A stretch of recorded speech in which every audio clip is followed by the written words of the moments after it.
Hello. Welcome. Slap it on. Yeah, starting with the buttons already. Hey everyone, welcome. It is Sunday. It is Warhammer times.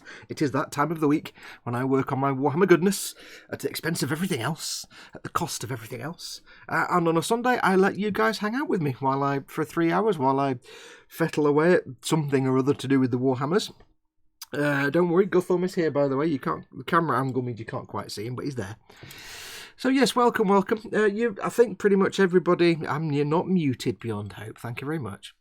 I think pretty much most of you know how this works, but as always, for any new viewers, I will explain what the heck is going on. Have I got all my lights on? It seems a bit dark. No, all my lights are on. Weird.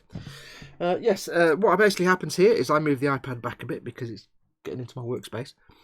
Yes, I sit here for 3 hours. I crack on with some work. Yeah, I do work on this show. I try and crack on with some work. You guys hang out and chat, and we all just have a good time. It's like being in the pub, except nobody can see each other, and there's no beer, and no smell of like steak and ale pie, and it's really quiet. Anyway, yeah, so I do try and do some work. But welcome. As always, I depend on you guys in chat to keep me occupied. That's why I do this. It's to give me something to do for 3 hours, give me some company. So if you are watching this, you can see a live chat here, but this is just the rendered chat. So people who are watching this later on, or people who can't see chat, can see what's going on. They're not just answering random questions they can't read. But if you want to join in the live chat with the typey, then you really should do, because everybody in chat is awesome and you might win a sticker later on. So if you're watching this and you can't see the actual live chat, then all you need to do is hit the YouTube icon that's down here somewhere in the bottom of the video player. Whatever you're watching it on, it'll be underneath. Little YouTube icon, click on that, and that will take you to the YouTube page where you can see the live chat as well and join in and interact with it. If you're on a mobile device, you might want to scroll up because it might be underneath the video itself. It depends what device you're on. If you're on a mobile phone, why? I know you might be at work, but if you've got the option of a big screen, why do you want a bigger screen? But yes, if it might be under the video, so scroll down a bit. But do join in, because it's good fun. It's awesome, good fun. As always, if you want to get my attention, I've got the chat here on the iPad in front of me that Guthorm likes to protect quite vehemently. But if you want to... wait, my brain's just completely stopped mid-sentence.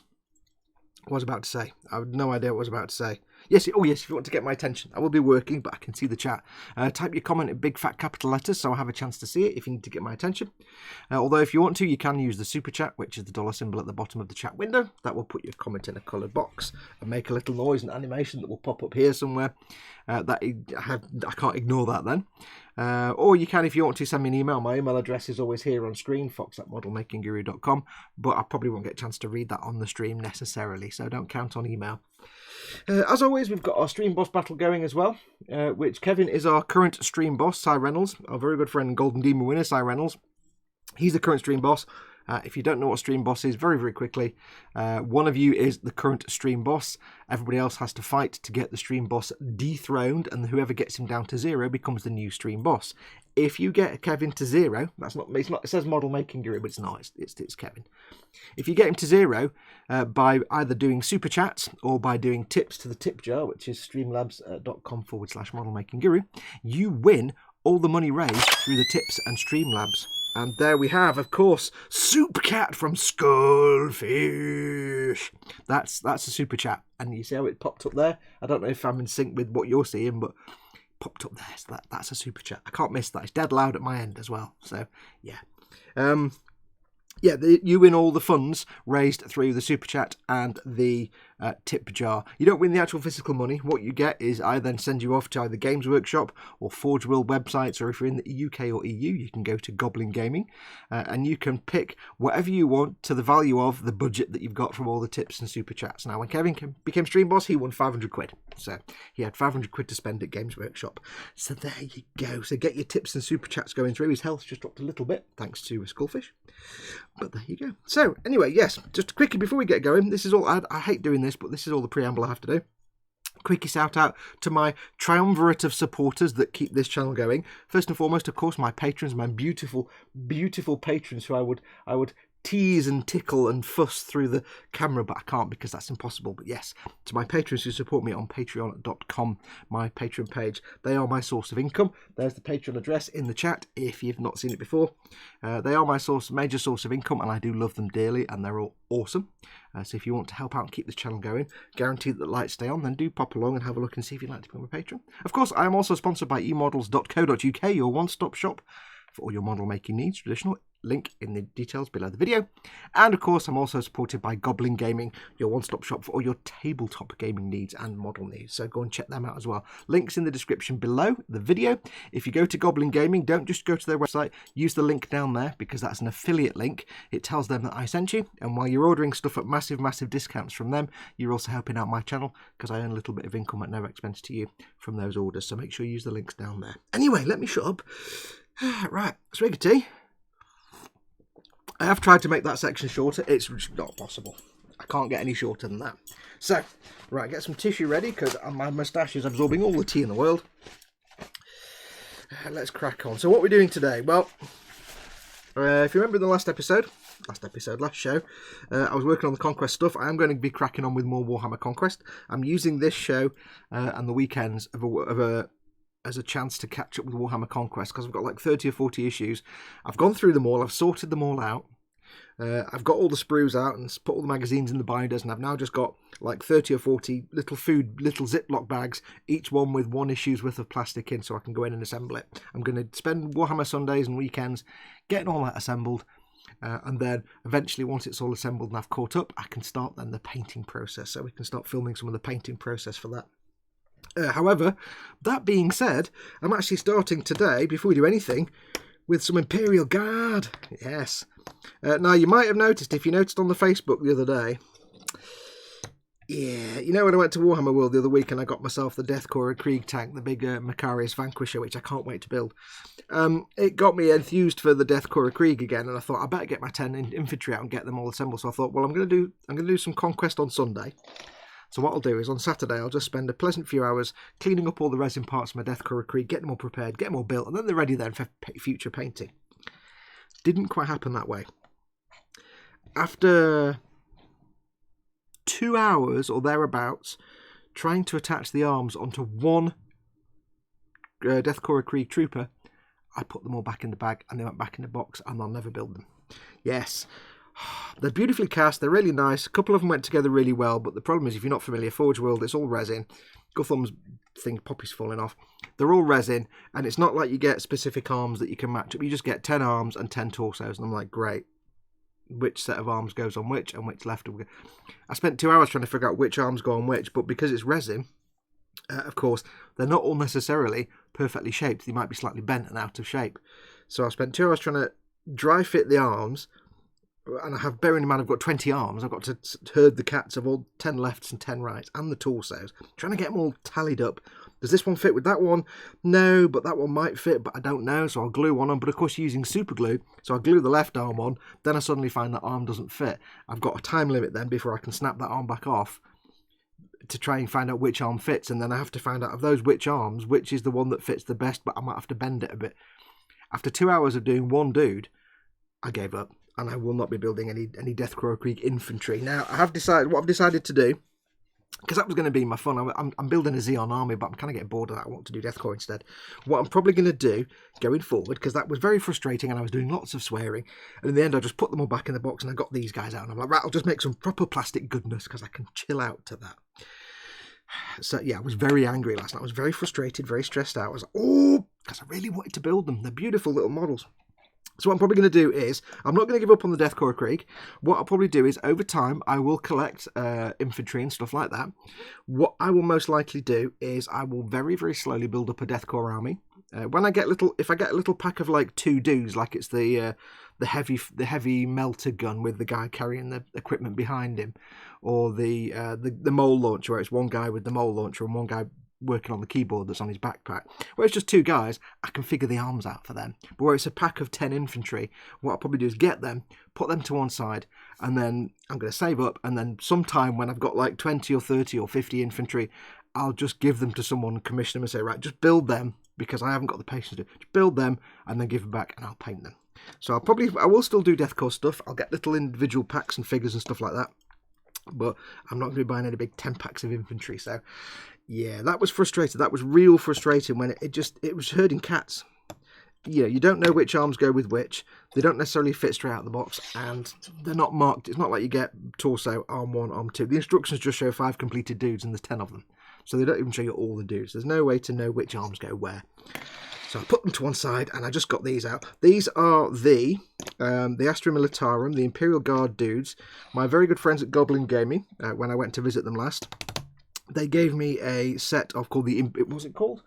The Astra Militarum Cadian Armoured Fist, which comes with 10 infantry dudes and a Chimera. Now, they didn't give me a brand new box set with the Chimera. It was just the dudes left over because it had been opened for something else. So it was the kind of thing they couldn't sell. So they had 10 guys left over. So they gave me... I can hear a noise. I thought that was thunder then. I think it's a motorbike. So they gave me this little set of 10 Astra Militarum dudes. I'm building up my Imperial Guard army anyway. So I'm never going to turn down more Imperial Guard.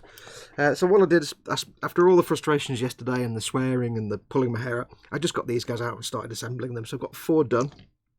So I'll just get these done first. So we have the Sergeant, who's got his pointy sword and pistol.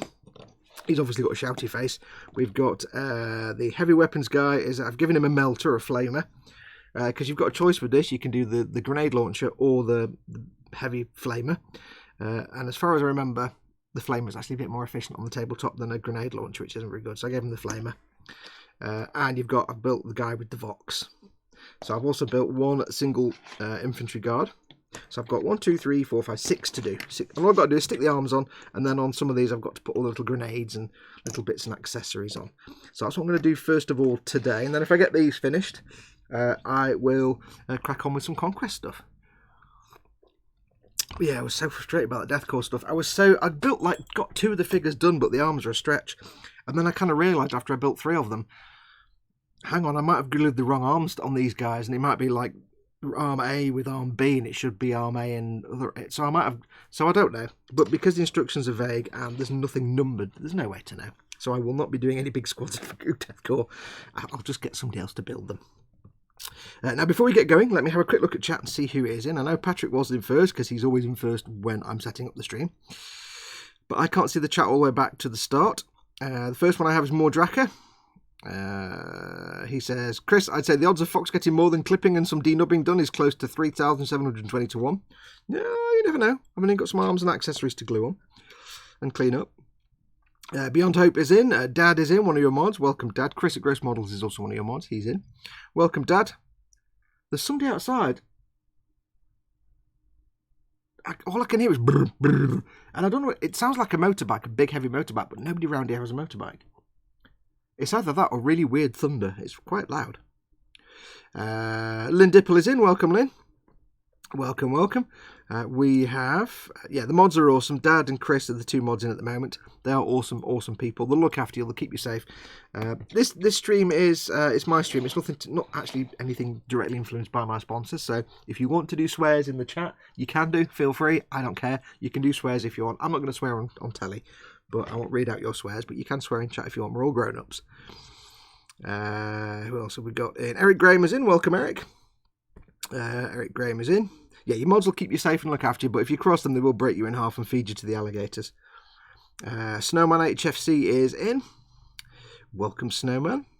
We have... God, it is a motorbike, and it's somebody... You know when... get on your motorbike and go away. Don't just sit there. This is what I never get, right? This is what I've understood. I'm on rant mode already, when we go in 10 minutes. People that get motorbikes, and it's an old classic motorbike, which means they're going to sit in the driveway revving it because they're tuning it and they're repairing it and they're making... That makes sense. That's fine. It's people that have modern, brand new motorbikes that are like 1 or 2 years old, and they sit in the driveway, and it's like, you just get on it and you ride. I don't sit there farting about with my car engine. Just, I get in and I go. I don't get this. If you've got a modern motorbike, get on it and bugger off. Don't sit there keeping me annoyed with your noise. But it's a modern motorbike, I think.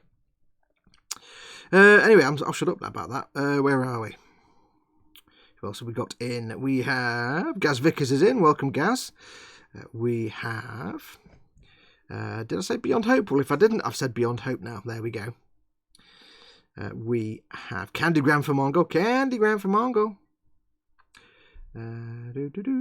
We have David Sanderson. Hi, Lynn. Welcome, David. David Sanderson says, I had Conquest burnout and needed a complete break. Yeah, I might be doing some Conquest later on. Sorry.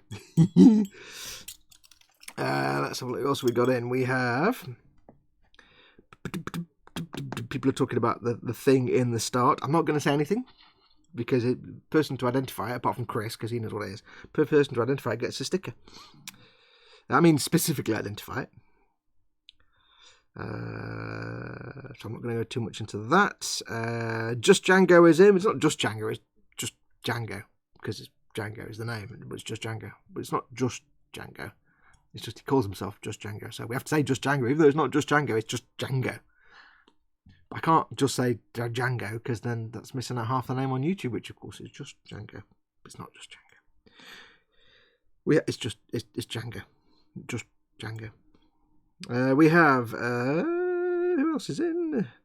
I've lost track of who I've said. No, Eric Graham, I think I've said already, but I'll say it again. Just Django says, I'm not the only Just Django on YouTube somehow. I thought YouTube names were unique, says Beyond Hope, and it's like, no, they're not. If I have a channel called Bob Smith, then somebody else can make Bob Smith 1, and Bob Smith 2, and Bob Smith 3. I think. I don't think you can have two people with the same channel name. I don't think you can. Who else do we have? Wayne Haywood is in. Welcome, Wayne. We have David Butcher, that model. What a geezer. Nim Cinderin is in. Welcome, Nim. TK model, another one of your mods. Dave, of course, is one of your mods as well. David Butcher, that model. Two more of your lovely mods. TK the Crazy Dutchman, and Dave the Cheeky Southerner with the and the fish, and yeah, you all know Dave. And the shopping. Did you do a shopping on Thursday, Dave? Who else do we have? I'm kind of not reading the chat too much. Skullfish is in, of course. Skullfish, because I mentioned Skullfish earlier. David Sanderson says Threads, and I'm now thinking of the 1980s drama, new post-nuclear war drama. Who else has come in since then, since we started? Alberto Rajales is in. Good morning from the US. Welcome, Alberto. You're more than welcome. Hello, hello. We have Scott Sutherland is in. Scott's in. Hey, Scott. Good thumbs there, just not quite on screen at the minute. Who else do we have? Now you are the fox on massive telly box. Mwahaha, says Gaz Vickers. Yes. Fox on the box. Soup cat. I don't even know what soup cat means, but I like it. We have Time to Kill Kevin, says George Gabriel. You've got what? 74,323 healths left to go. All the black bits there, they're the ones that have gone. So you've got all that to go yet. George Gabriel, I believe in you all. Oh, I see, he's getting everybody else to do it. He's getting everybody else to do his dirty work for him, I see. Time to kill Kevin, so off you all go then and kill Kevin. Just YouTube, we're talking about Stream Boss Battle, not actually physically, just before you pull my monetization and get my video banned. Who else we have? Team Inept, verily I art and beautiful Patronionian, says Team Inept, and Paul certainly is. And he's only watching today. He's only watching now, because Paul doesn't always get to make it. He's only watching now because he wanted to see if I was going to have a rant about the Deathcore of Krieg, because we were talking about it in chat, and I did. I hope you didn't miss it. Gross Model says, hello, Skullfish. Skullfish. Somebody mentioned about if you become a top tier patron. I said what did I say? Something about being fluffy, and now they're all saying if you support me on Patreon enough, I'll come round and fluff you. No, I might come round and go through your fridge and drink your tea or coffee and eat all the food in your fridge, but no. So look, it's 8 AM and I want a Dr. Pepper. Is that too early? No, says Lynn Dipple. It's never too early for Dr. Peppers. Awakening Rage. So at 36 years old, I've just discovered... Welcome, Awakening Rage. At 36 years old, I've just discovered this hobby thanks to this channel. Awesome. After some further research, I'm now questioning how I've lived up to now without this hobby being my life. Welcome to everybody who either remembers and falls back into model making in later life or discovers it in later life. It's brilliant. Because up until this point, you've got up, you've gone to work, you've come home, you've watched trash TV, you've gone to bed. You've got up, you've gone to work. You've come home, you watch trash TV. Now, you get up, you go to work, you come home, stuff, things things. Painting, building, creativity. Oh, it's brilliant. Brilliant. It's best life in the world, this. Best life in the world. Not the cheapest life in the world. Have to say that. Not the cheapest. Beyond Hope says, spent the afternoon at my local Warhammer store yesterday. They had a Halloween game called Shoot the Poxwalkers. And yes, I did come out with paint and a box of hard boys. Yes, important news. I went into my local Warhammer store yesterday. Yesterday. And a quick shout out to my local store manager who's just become a daddy. Congratulations. Yes, he didn't because he wasn't there. I walked in and my plan was to get, because at this point I hadn't had the great Deathcore Krieg incident, I wanted to pick up some green stuff and some liquid green stuff because I wanted tiny little pinholes on the figures, and I'm going to have to do some work on the tank probably. And a pot of Uriel yellow, or unpronounceable yellow. And I went in and I came out with some green stuff, some liquid green stuff, and a pot of Uriel yellow, and maybe 1 or 2 brushes. So I basically went in and came out of my local Warhammer store with exactly what I intended. No, I didn't come out with like an Imperial Knight or another Baneblade or anything, nothing. I can't believe it. I can't quite believe it myself. Unfortunately, I got home and then after the whole thing with the Deathcore guys, I was like, brilliant. So I didn't really need to buy all that green stuff, really, did I? Because fudge. Yeah, I'll need it in the future. Like I say, I will do Deathcore or Krieg. I will do them, but I'm going to myself personally, I'm going to stick to little tiny 2-man groups that I can cope with, or little 3-man squads. For the big squads, I'll just put them on a big pile, and later on, when I can afford it, I'll commission someone to just physically build them for me. And then I'll get them back and paint them. Because I do want they are awesome. They are awesome. It was more frustrating as well because the squad I was building was the firing, the death squad firing, where they're all kind of moving around and shooting, and that's not on Forge World anymore. It's gone. It seems to have either been discontinued, or sometimes they just redo the molds and they pull them off and retool them and make new molds. So that's not available at the minute, so I was quite frustrated. Anyway, I don't mind. He didn't half moan the big wuss, says Paul Team Inept, about me moaning about my deathcore. I was really angry and frustrated, and I thought, I'm not going to sit here and work and be angry at the thing I'm doing because I love to do it. So it's not fun. So anyway. I think Dad must have asked. Oh yeah, but go. Dad says, "What's in your belly and what's on your bench?" Then, folks, it's Dad's question: bench and belly. What's on your belly? No, what's in your belly? What are you planning for your dinner, or what have you had for your dinner? And what's on your bench? I'll get through all. I'll do all them now. I'll get them out of the way. We have. Just Django, which is, Django, not. It says bench guitar kit on Boomhut Discord, belly regularistist macaroni. Regularistist, what's regular macaroni? As opposed to what, like nuclear macaroni? Steel macaroni? Dark macaroni. We have. Mordraka says belly, chief surprise. Chief surprise? Do you mean Chief Surprise or Chef Surprise? Chief Surprise and bench armoured container. The Muniturum armoured container. I got halfway through painting 3 of those. And we'll strip them down and start again. Butcher that model says belly is bacon butties and bench is Chris the Poxwalker. Chris the Poxwalker. I reckon they are probably really easy, says Chris, about the Deathcore. Probably not.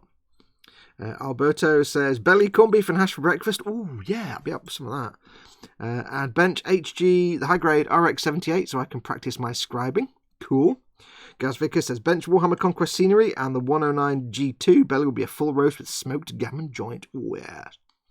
TK says belly cheese sandwiches, bench and Warhammers. Awesome.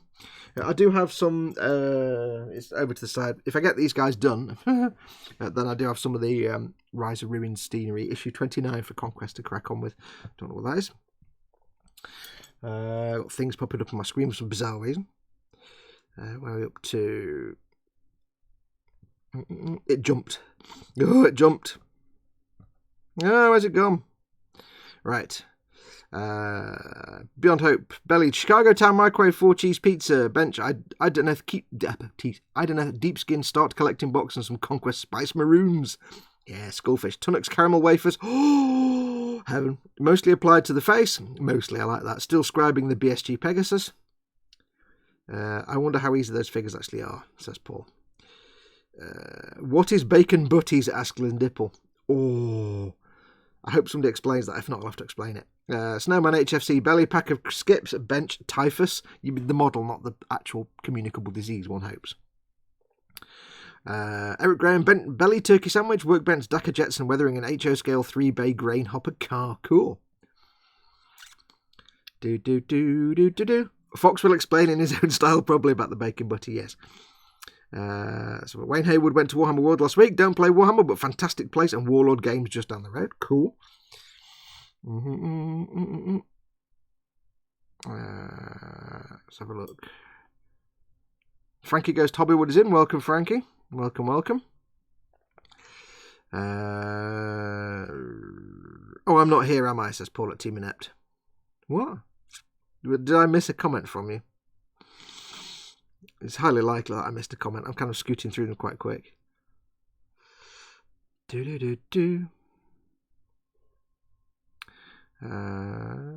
quite sure what the chat's doing now. It's gone a bit confusing. People talking about heckling. You can't really heckle on chat because I just ignore it. Well, I made it out, ignore it, but I just yeah. Let's have a look. Heckling. Everybody's going heckling, heck. With the channel name thing, says Django, the channel has exactly the same name as me, but it's a programming channel instead of being awesome like me. Oh, okay, that's weird. Very strange. Who came first though? Was it you or was it them? Did you start your channel first? In which case, just get a lawyer launcher, get a lawyer cannon, fire lawyers at them. Dave says, no, we didn't do a shop. If you don't know, in the Boom Hut, Dave usually most Sundays goes on a lad's day out shopping trip with his son Tommy to the shops to pick up supplies and stuff. And he normally does a shopping video, what he's bought. But he doesn't always get a chance to do it. He says, no shopping, lad's day out with Tommy, and filled all the face with Taco Bell. Cool. Lynn Dipple asked, where's Odo? Odo's massive and wouldn't fit on screen. That's why you get Gutham on a Sunday. Odo's like that tall. He's down there. He's in the corner. He's there. He doesn't do the Sunday stream.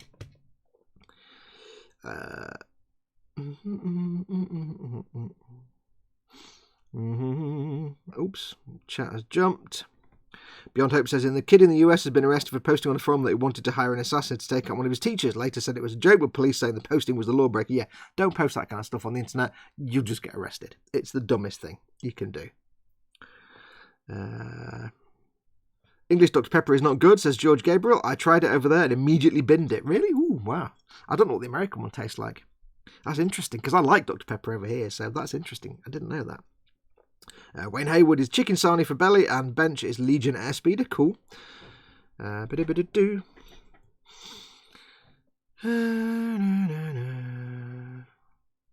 love how the community seems to totally not take themselves too seriously, says Awakening Rage. That does depend where you go. The community that I kind of like to create, we're all idiots, and we revel in the fact. We revel in the fact, if not revel, good God, we revel in the fact and celebrate the fact that we're all just children and idiots. We're all man children or girl man children.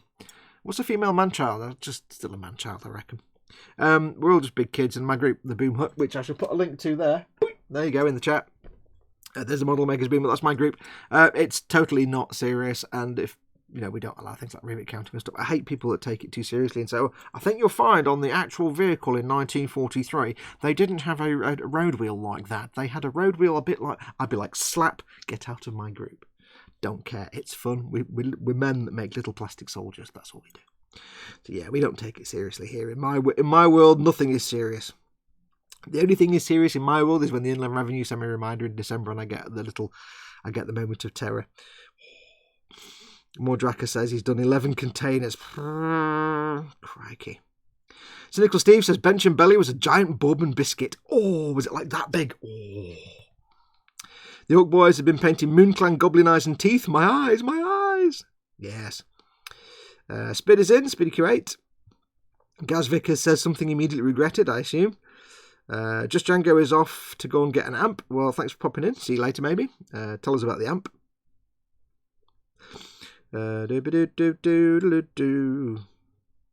Odo is sleeping. Django says they've had their channel since 2018. I've had it for longer, but I haven't got my current name to my first Warhammer Sunday stream. Oh, okay. Oh. Eric Graham says he prefers being an idiot. Yeah, everybody likes to be an idiot. There's no point being serious. If I took this seriously, I wouldn't do it as a living, The whole point of a hobby like this is that it's your escape from the serious. It's your escape from the humdrum daily workaday continuance. It's all about having silly fun times. Painting cool things, building cool things, being just silly and fun and having a good time. So yeah, I don't expect anybody to take anything seriously. Either anything ever or anything that I say. So there you go. Now look at me. I'm actually just... Do you see how I just seamlessly segued into getting my finger out and doing some work? It's lies, isn't it? I don't want to use my nice nippers on that big thing there. So we'll use my not nice nippers. Now you'll see here, unlike certain resin squads of 10 infantry, like Deathcore Krieg, the arms are laid out so that there's a rifle and the other arm, and they're next to each other. They're not numbered, but they're next to each other. So you know that arm goes with that rifle. That arm goes with that one. That one goes with that one. How easy is that? Forge World. God, you know. So frustrating. Because basically you get a couple of gates with some arms on. Like 3 or 4 arms on each, whatever it was. And they're not numbered. They're not marked in any way. So you don't know which left arm goes with which right arm. It was so frustrating. It's just very frustrating. And it's not like these kind of arms where, you know, you put the glue on, but you've got a minute or two to work with them because it's just plastic, it's polystyrene cement, so you can move them around. No, you're using super glue on them. You stick them on, they're on, that's it. So you don't know which, so I'm trying to glue the left arm on, how to know the exact position for the left arm to make sure the right arm fits, assuming I've even got the right arm. It was stressful. I gave up. They've gone back in the bag. They've gone back in the bag. So they won't be coming out. I'm sad about it because they look fantastic. But there you go. Right, let's do some work anyway, Fox. Shut up and get some work done. Hopefully you can all see and hear me okay. I did have a few drop frames earlier on. Let's have a look and see. Oh no, they've not had any more. Cool. Doodle-doo, Beyond Hope says those Imperial Guard sprues are probably from the early 2000s. The modern sprues, as you know, are all over the place. Yep, that's true. Although I think on modern sprues, they might actually be numbered. I've not built any, I don't even know if there are any modern Imperial Guard. But I would guess if there are, they're probably numbered. So, like in the old, I think pretty much nowadays you get, if you've got a thing of 10 dudes, you get 10 instruction sets. In the old days, it was, you've got a pack of 10 dudes, here's how to build the sergeant, here's how to build the heavy weapon, and now just build 8 of the other dudes. There you go. Pick and choose. But at least there's some logic to these. Yeah. It kind of made me realise that it's I'm sure, I mean, obviously a lot of people do build them, and quite successfully, but to me it was like, yeah, I'm not. Because I made the mistake of taking all the arms. I basically got all the arms and stuff off the little gates and sprues first, and then had them in a big pile. And that might have been my mistake, which is fine if I made that mistake. But I'm not going to spend 40 quid to get another set just to find out it wasn't my mistake, if you know what I mean. So no, I'll just get somebody else to build them for me at some point. I'll accrue many sets, and then send them off to someone and say, here you go, here's some monies. Please build 50 of these dudes. And then get them back and pay them. The modern Imperial Guard sprue is in your hand. Yeah, I didn't think there were any new ones. I may have to move Guthorm. He'll sit round a different way. He's right in the way, unfortunately, of my sanding sticks. So, yes. So not to worry. I was gonna do like a handbrake turn, and as you know, I'm building my Imperial army, the Unending Forces of the Holy Contrivance, which is a Principality of Zeon themed army. And it's fine, but I'm kind of getting bored of the idea. It's been 2 years now, I'm getting bored of the idea. And I was going to just do a complete pivot and go for Deathcore instead, because they're cool. But no, I'll go back to these guys. So the plan is just to build up an Imperial army of all different various forces, all somehow themed along the Zeon, which is why, if anybody doesn't know, this is why there's the logo, the title card for this video, for these live streams, is the Imperial Eagle superimposed over the Zeon Eagle, I suppose you could call it.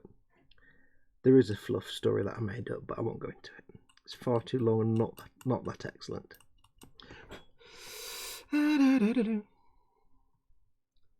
Where are we? Had a pack of those Imperial Guard dudes, changed half of them out to hold plasma guns. Serious fun unless you roll a 6 and take yourself out. Yeah. Fox is actually working on a model. Oh wow, says Lynn. Yeah, it won't last, says Chris. It won't last. Yeah, plasma guns are great, but you can do the overcharge thing, but the risk is that you do an overcharge and it blows up. It takes out your dude and anybody around him. I'll tell you what is frustrating though, because I've got my Bane Blade and I've got the Macarius Vanquisher. I actually had just ordered the Death Corps tank crew to go on the Bane Blade to make it a Death Corps Bane Blade. So I've just ordered, and it'll be here in a few days, the commander and driver, although I'll only need one of them, to go in the cupola for the Bane Blade. So I'll still build that maybe as Death Corps.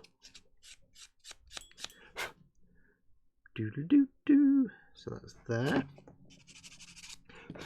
There will one day be a Death Corps army. Just not today.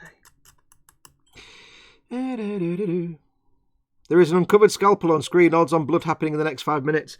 No, I'll be fine. There'll be no stabity today. 1 in 5, 1 to 1, says Mordraka. Well, thanks for your vote of confidence there, Mordraka. That's only if they roll a natural 1 on the die, not 6.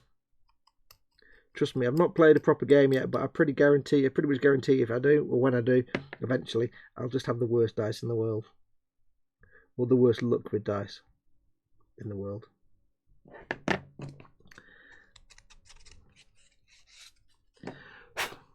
I am the slowest builder in the world. And that's the other thing about the Krieg, by the way. If you're wondering why I just gave up and people are saying it's probably quite easy to build.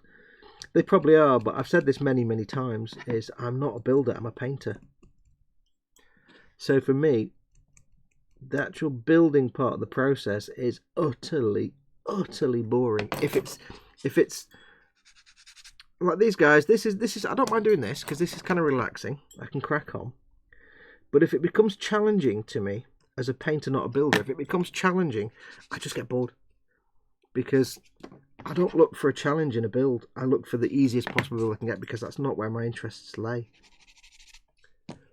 I'm sure as someone who really enjoys the building part of the hobby, they'd probably find them fine and just be like, yeah, no problem, we'll just get this done and we'll stick that one there and we'll do that there. And they give them a bit of a reheat and swip them out. That's fine, you know, not bad. And I understand that. But for me, because I have no real interest in the building part other than occasionally to zone out and listen to podcasts, have something to do, if I get a challenging build, I instantly lose interest and I get frustrated. So that's why I kind of put them back in the bag and left them. Because there's no point. If you're doing a build and it's at the point where you're just getting frustrated and angry with the build, you need to just put it down and walk away. Maybe come back to it at a different time. There's no point grudge building. No point doing that at all. Because you're just not going to do your best work. You're going to hate whatever you've worked on. You're going to cut corners. You're going to be like, oh, I hate this thing, but I'm seemed compelled to build it. No point. So I know my limitations. If I didn't find the build part of the process so uninteresting, I probably would have stuck with it. But because I have no interest in that, there's no point in me spending all that time just getting frustrated and angry. Quick way to paint them blood angels by stabbing yourself, says David Sanderson. I don't tell Dad. Let's have a look. Get ready to call 999, says Lynn Dipple.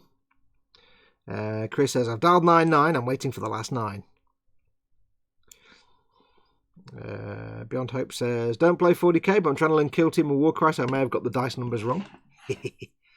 I need one of those panel line things. The Tamiya Scriber, or any Scriber, they are really good. I'm using it now, because the thing with me is, I hate the building part, but when I'm doing something where I know how to build it, like these guys, I know how to build these guys, and I can kind of switch off and relax. So this isn't so bad. I will actually put the effort in, so the only time I'm going to use a Scriber on these is really two things. First, if they had plasma weapons, I'd use it to rescribe the little plasma coils, because sanding them down gets rid of it. Or in the case of this guy, his knuckles on his hand, there's a big mould line that goes right down the arm and right over the knuckles. And all I want to do is I can sand it away from the top of the knuckles, but you still see the mould line in the recesses. You get rid of the mould line here, but you've still got a mould line in there. So this is just a quick way to go into the little gap between the fingers and just quickly get rid of that. It's a really indispensable tool for that. You could do it with your knife blade, but the problem with the knife blade is it's bendy. It bends around and it's super sharp and pointy, and it'll easily go off and it'll gouge out and scratch and get little scratches. This is quite thick, it's not that flexible, and it's a square profile blade, so it just carves rather than... This will gouge, that will carve. So kind of useful. I use them a lot for things like that. Brilliant for plasma weapons. And even things like on a lot of these figures where they've got the not gaiters, but they've got armouring around there, the boots, so the around the top of the boot they've got the sort of shin armour.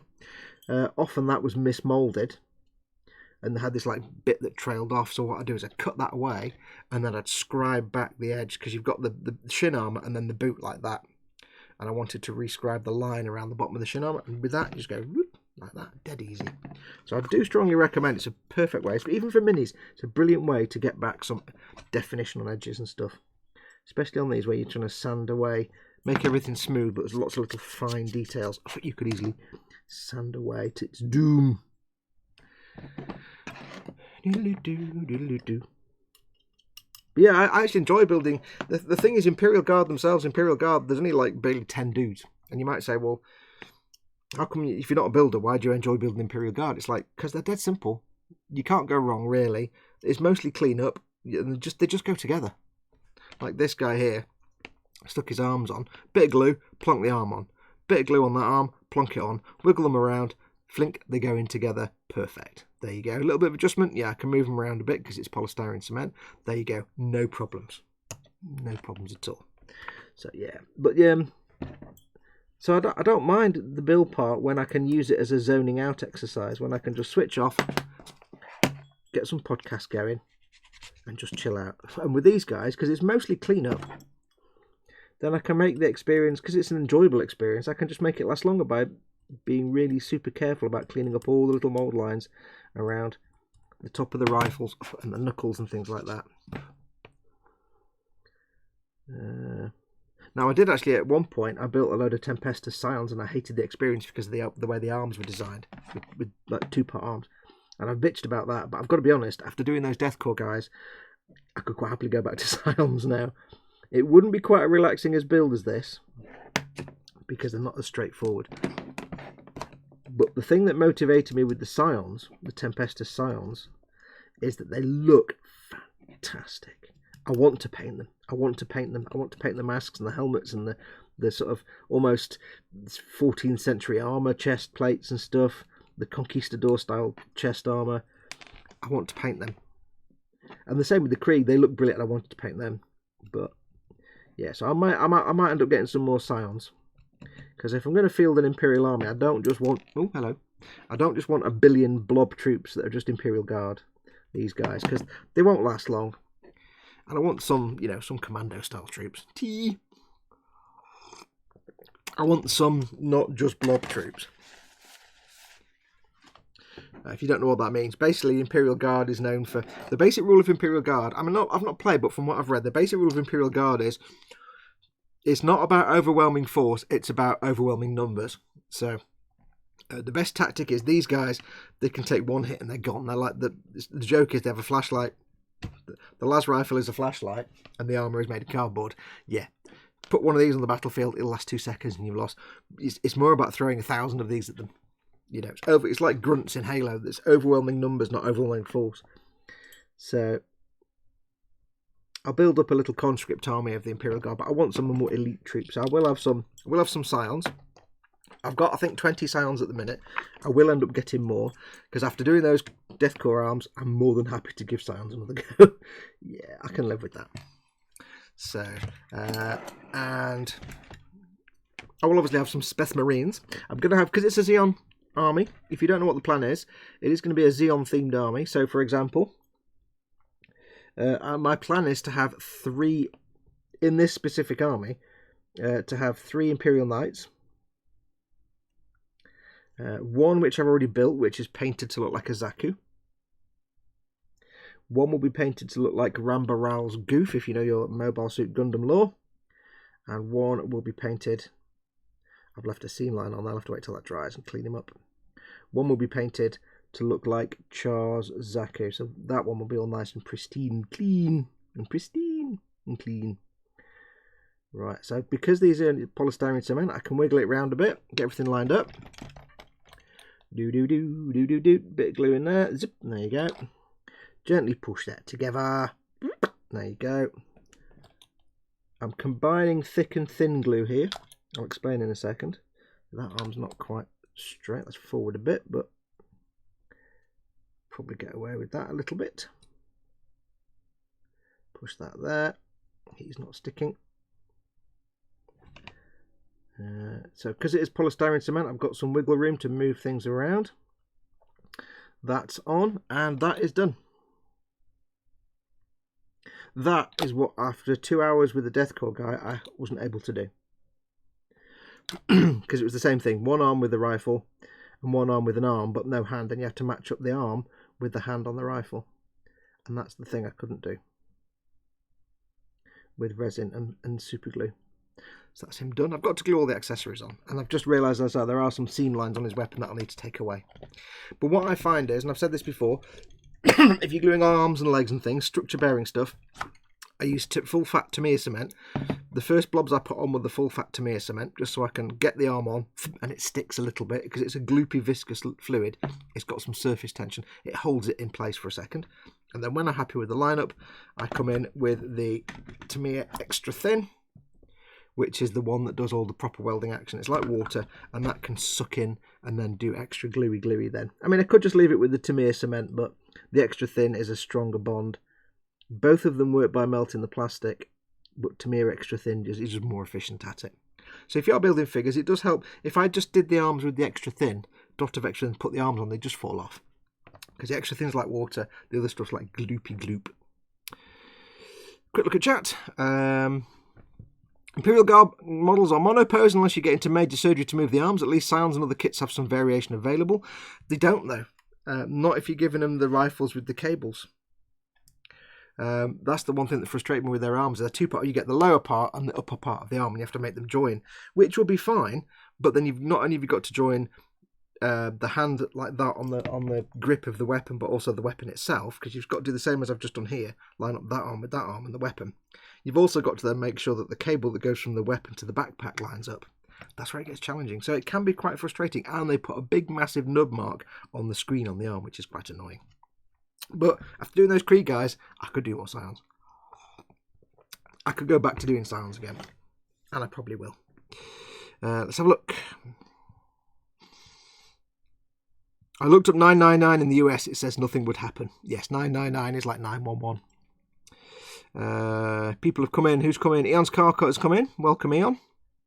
Welcome, welcome. Phil Lewis has come in. Have I missed Stabatir? Has it happened yet? Not happened yet, dude. But welcome.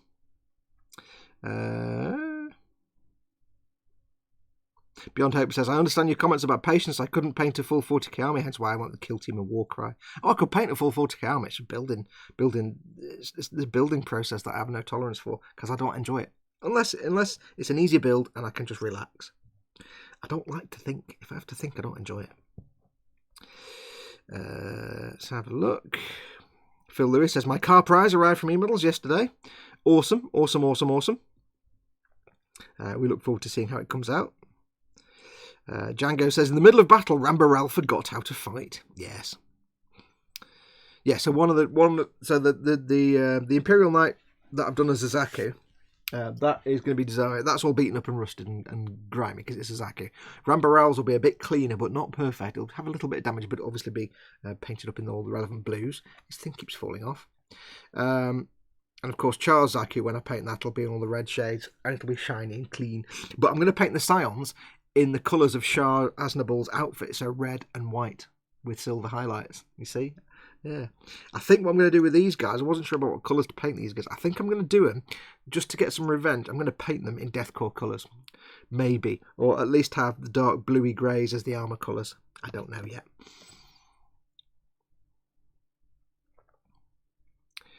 Thy creator says, just got back into Gunpla and boy it hurts. Totemo Gaijin is in. Welcome, Gaijin. Welcome, welcome. Butcher That Model says, important message incoming. Next weekend is the IPMS model show at Telford. Paul, that's Team Inept, came up with the idea of getting Fox a box of tat from Telford last year. Yeah. Why does my watch say 12 o'clock? It doesn't. It says 10 to 4.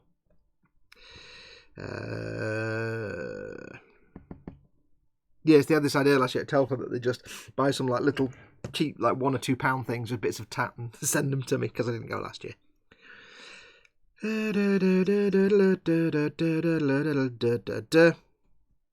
Mordraka says, Fox, is that ship that zips across your countdown screen the Elite Dangerous Sidewinder Mark 1? Yes, you win a sticker. Did you actually have to go back and pause it? Let me grab you a sticker. I shall get the stickers. Where are the stickers? I shall gravitate. Let me gravitate you a sticker of Gefahrten. Well done. Hang on, where are they? There they are. Told you I was first to get it. So I shall write the relevant words. Let's write the words, Let's write the words. I can't find the... Where's my happy pen? Oh, where's me? It's over there. It's over there. There we go. So there we go. Well done. You won yourself a sticker tartan. You know what to do. Send me an email, fox@modelmakingguru.com, and just put in the email title that you've won a sticker, and include your name, address, and your YouTube handle as well. And I'll get that. I'll put it in the bag of things to send out. We'll do some stickers later on, though. Don't worry. Oh, good news! Good news, by the way, folks. You remember how a couple of weeks ago I did the draw to win the Warhammer coins, the little gold coins that I had, and one of the winners was Death 0079. And I joked that I actually had a sticker from like earlier on in the year from Death 0079 because he or she never got onto me and never told me they'd won, and I never got their address details. Finally had word back. I managed to get hold of Death 0079. They've now mailed me, so they will get their sticker and coin. So thank you for getting in touch. That has now been sorted. My random comment got randomly picked, says Phil Lewis. Adrian Jones is in. Hello, everyone. And just realised that E-Models now stock GW stuff. Yes, unofficially they do. As in, they've not announced it yet. But there is stuff in there. I think they're in the process of setting up the whole stuff on the store to make it look good. I think they've still got stuff coming. It's not all of it. I think they've still got stuff coming in. They've not set up the page yet properly. But it's on there. Eon's Car says, Primaris, bench Primaris Apothecary Belly. Although he does say bench Primaris Apothecary Belly. I misread that. Chicken and ham sandwich, later burgers and chips. We're having Chinese for tea tonight. Yes, yes, noodles. Noodles. We're still looking forward to Fox painting the Widge and using the tank tracks. Yes, they sent me... You all know that they sent me the little sort of strange little plastic figure, or the resin or plastic figures, I can't remember now, little miniatures of a naked man and a naked woman, like an artist model. Except being a French model kit, the man is just kind of looks French, and he's just stood there, naked. The woman, of course, is naked with high heels, because French, obvs. But they also sent me an enormous bag of tank tracks. This is fantastic. I'm like, I keep forgetting I've got them because they could be great for greebles and stuff. Yeah, sent me just an entire bag of tank tracks for no reason whatsoever. I'm like, awesome. Yeah. That was when they got me a bag of tat, basically, from IPMS. Whenever someone says Charles Aznavour, my mind hears Charles Aznavour, which is exactly where the name came from, Spid. That's why it was called Charles Aznavour, because the guy that came up with the Gunpla was a fan. And thought the name sounded stylish. Edwin Len's in. Welcome, Edward. My newest patron, it should be pointed out. No, my second newest patron. Because you've had a newer patron. But one of my new patrons, Edward. Welcome, welcome. Right, next up we have more arm, more weapon. For this chap here. So let's get some more weapon and arm action going on. Or I think for this fellow, we'll just do this one. I've got no idea what they are actually. Because I've not built them yet. The weird thing is this one, you do get a left arm throwing grenade arm in this set. You get two of them. Because basically this is this set that came with the what was it called again? Cadian Armoured Fist set. It's you get the Chimera and you get 2 of the 5-man squad packs. So you get this sprue twice and the Chimera armoured vehicle. And you get a left grenade throwing arm, like he's throwing a grenade. But you don't get any... I mean, you get a right throwing a grenade arm, but you don't get a left arm that isn't just holding a weapon, other than once holding a chain sword. So you can only... Theoretically, if you just stuck to what's in this kit, you couldn't use that grenade arm other than on the sergeant, because he can hold the sword in his left arm, which is a shame, really, because I wanted to give one of these guys like him throwing a grenade, but there's no left arm. I've not got a left arm for him, so well, near mind. Although I could. Ooh, here's an idea. Ooh, hello. Wait a minute. That's the grenade throwing arm. I'm having a thinking moment. Ooh, wait a minute. There is the arm from if you give him the grenade launcher. If I take that off, I could potentially... It's like this, but he's holding like the grip for the weapon like that. I could theoretically, and that might work as his other arm, if I get rid of the grip from his arm, and it look like he's stabilising himself to throw a grenade. Or maybe it won't. It looks a bit weird, actually. How would that look? So there's the grenade throwing arm. No, that's the grenade throwing arm. Wait, which is the grenade throwing arm? Oh, I don't know. That's the grenade throwing arm. So that sticks out there. So we hold that there like that. Fire in the hole! But then, that just looks weird because he's holding it at some kind of weird dumb angle. But I could... Ooh, I could get away with this. Although I don't know quite where to put his rifle then at that point. I could stick the rifle on his back. Interesting. Let's have a think about this. Let's get some little bits of blue tack. See if this works. Let's have a look. What I'll do is I'll zoom in a bit so you can see, because that'll probably be a good idea. So we have dude. We have grenade throwy arm. Let's get a little tiny bit of blue tack. Where are my tweezlators? Tiny bit of blue tack in Gefarten. Splodge. There we go. So the thing about trying to get those arms to stick on that deathcore guy, blue tack doesn't like to stick to resin very much. Yeah, that was fun. So he's got a grenade throwy arm there, like that. You see, he's like, fire in a hole. But I don't know if this will work. Let's try it. Let's try putting a little bit of blue tack on there. It might look goofy as heck and not actually be a good idea. But it would be cool to have one guy hoofing a grenade at the enemy. If I get rid of the... Oh, this could work.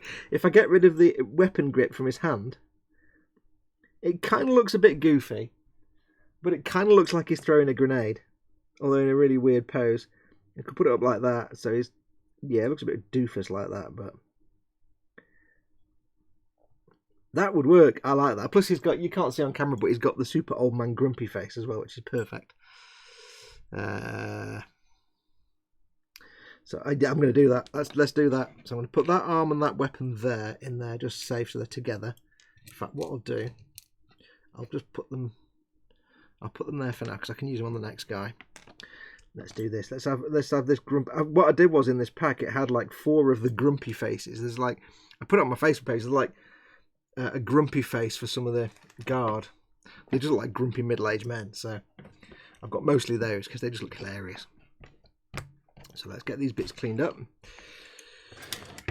Hibbity boom, his pose doesn't matter. He'll be dead in seconds, says David Sanderson. Yeah, I know, but it's a point of pride. The same reason that one of my Tempestus Scions has a chainsword and something else in the hand, and he's got his arms outstretched as if he's singing The Sound of Music. So my very good friend Kenneth, who lives in Australia, he sent me some of his like diorama flowers. So what I'm going to do is I'm going to have him on his little base and he's going, oh, the hills are alive, and put the little flowers on and maybe do him in a nice pinky colour. Because he just came out looking really camp. I just happened to randomly make him look super camp. So, yeah. So what I'll do is I'll nip off the weapon handle a little bit. Hopefully you can see this is a main shot. Yeah, just about. Now I am zoomed in, and unfortunately zooming in means the picture quality is bish. So it is a bit rubbish, but at least it means you can see, even though it means, because it's digital zoom, so it'll look terrible. Now there's obviously something in his hand there, which is a bit weird. I could try and carve that out. Maybe. Don't quite know how I'm going to get around that. Do. I might just have to accept the fact there's something in his hand that you can't... I mean, nobody's going to see it. I know it's there. And I'll lose sleep over it.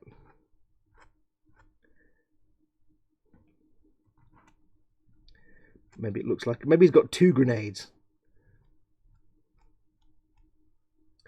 Maybe he's that grizzled and ancient that he's just like, ah, everybody have grenades. Django says, got to get the amp. See you soon, hopefully. See you soon, buddy. Good luck with the amp. Picking up a new amp. I don't know if he means like a guitar amp or he means like a non-stage amp.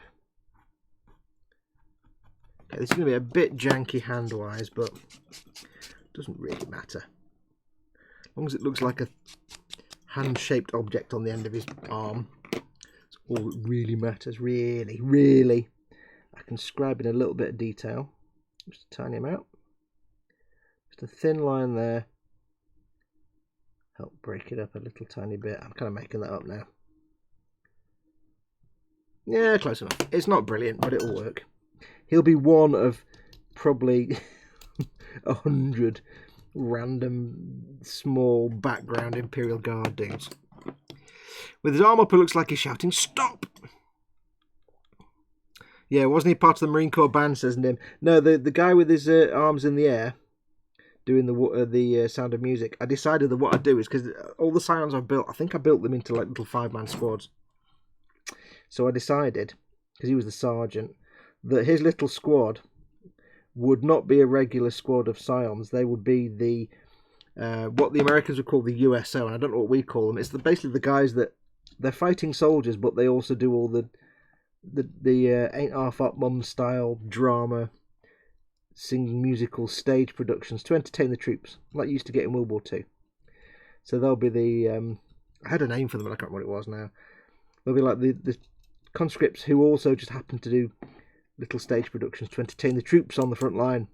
So they're all completely camp, and obviously they're all thespians. No, darling, I said it's basically Ain't Half Up Mum. Think of it like that.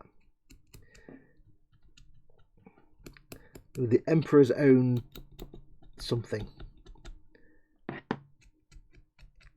Emperor's Own Amateur Dramatics and Entertainment Squad or something like that. So when they're not fighting, they're basically entertaining the troops with little productions, little musical numbers and productions like The Sound of Music and such. If such things existed in the 41st millennium. I know, it just came into my head and then I decided to stick with it. So that's that. Just need to get this seam line. So he's Bob Hope, says Nim Cinderin. Yeah, kind of that kind of thing, but imagine in the British tradition, they'd all be very sort of slightly camp and a bit useless as soldiers. So they'd all be very like, OSA. It's very camp. And if you're British, Ain't Half Up Mum, it tells you exactly everything you need to know. If you're not British, it doesn't tell you anything. But you need to go and watch It Ain't Half Up Mum, because it's still funny. If a little bit racist nowadays, I suppose, but hey.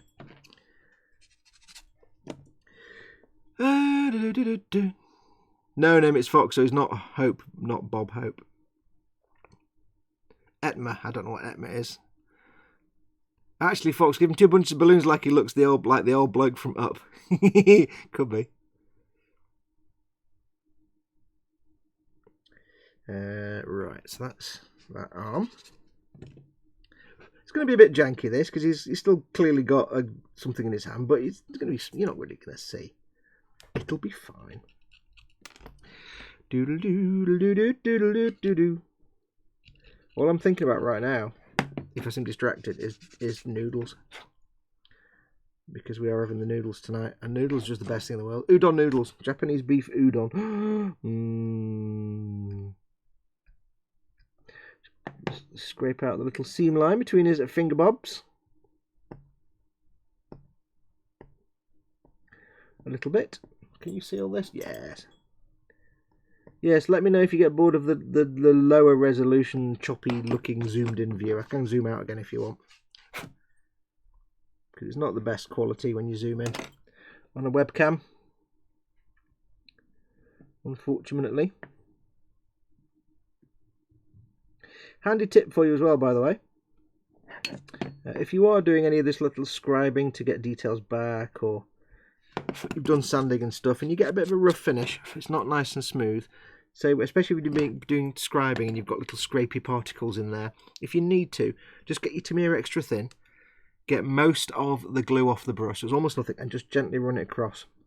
Like I've got some little gribbly particles in between the fingers here, just little bits of debris and dust from the sanding, from this scribing that hasn't quite detached itself. So I can't just blow it out, it's not coming away. So all I'll do is I'll get my extra thin, most of it off, and just very gently, I shall get that arm. I'll just very quickly run it between those fingers. There we go. And all that will do, if you ever get like you've sanded something, it's got a bit of a slightly rough texture to it, or little bits like that where there's the powdery shavings in there and you can't quite get them out, or they're still attached a little bit, or if you've drilled a barrel out, handy tip, if you've drilled a barrel out and you've got that rough texture to it, just run your extra thin, almost nothing on the brush, run your extra thin around it, and because the glue melts the plastic, of course, it will melt the plastic surface a little bit, and more often than not it'll nicely smooth it out. Paul Di Tommaso is in, welcome Paul. David Sanderson's ENSA, the Entertainment National Services Association. Yes, I think it was called something else in World War II though. But if you don't know the TV series from British TV called It Ain't Half Hot Mum, the idea was that the troop of men were all like, how can you put this without sounding, well, they were all basically this was 1970s, remember, that the series was made. They were all very camp. Oh, excuse me. They were all what we would call over here lovies. Oh, hello, lovey. Hello, lovey. Yeah, they're all like kind of actors, and they're all they like to act. They do musicals and on stage. They're all kind of lovies, so they're all a bit effeminate and feeble, and they'd be the most rubbish soldiers ever. But they're there to, literally put on stage productions, and very occasionally they might have to.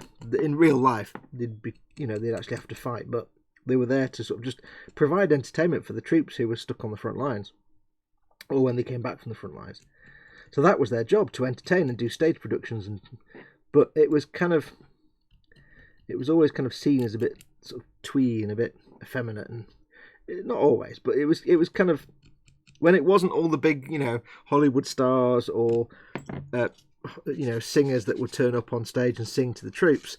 When it wasn't Vera, when it wasn't Vera Lynn coming to sing to the troops, it would just be some enlisted men who just happened to have done acting in civilian life that they'd grab and say, right, you're on stage, you're doing the stage thing now. So in the series, they're all a bit camp and, a bit effeminate, most of them. But the humour comes from the fact that you've got all these kind of really useless, ineffectual soldiers, because they're all a bit feeble and effeminate. You've got the lieutenant, who is typical British, not really much of a clue about anything. So he's there just to drink gin and stuff. And then you also have the sergeant, Windsor Davies played the sergeant, who is just a proper sergeant. He's a proper shouty sergeant, and he hasn't got time for all this silly nonsense, all this effeminate nonsense.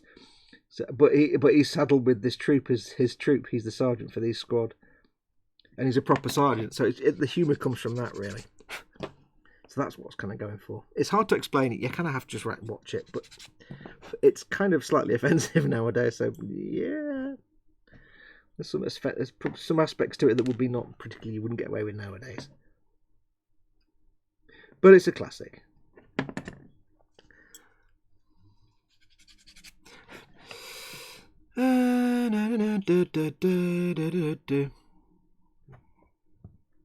T-Binet says, programming note. If you're asking to join the Boom Hut, please make sure you complete the entry questions so we know you're a real person. Yes, if you do want to join the Model Makers Boom Hut, for which there is a link coming up now, I think. If you want to join the Boom Hut, you can do. It's an open door policy. We let everybody in who applies, mostly. But we do take the environment of our Boom Hut very seriously. And there are a number of rules. So if you do request to join the Boom Hut, it does require somebody to acknowledge that and say, yes, you can come in. Usually within 24 hours, if not straight away. But there are some questions you have to answer when you press the join button. Please make sure you answer those questions. We'll probably, you know, it's possible you might get in without answering them, but it is also possible that if depending on, you know, what mood the mods are in, they might get your applications to even answer the questions and just cancel it. Doesn't mean you're blocked or banned. You just have to apply again. So if you want to make sure you get in, just have a quick look. It also lists the rules for you at the same time, which is very important that you read those. So make sure you answer the questions.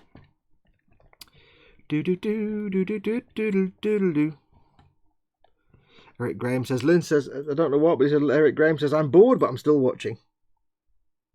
Are you saying this is boring? You wouldn't be wrong. You would not be wrong. I have always amazed and utterly heartened when you guys come to watch me do a live stream, because I really don't know why. I don't know what you get out of it. It's just me not doing any work and waffling. But I do love it when you do turn up, because it is brilliant. Tiny bit of the fat glue. Remember, I'm doing the fat glue just to get the arm to stick on. Because if I did that with extra thin, I couldn't do that. That arm would have just fallen off again. So it looks now like that arm's not on properly. We've got this hanging off the back. Let's push that back a bit. So just by cutting off that grip on his weapon,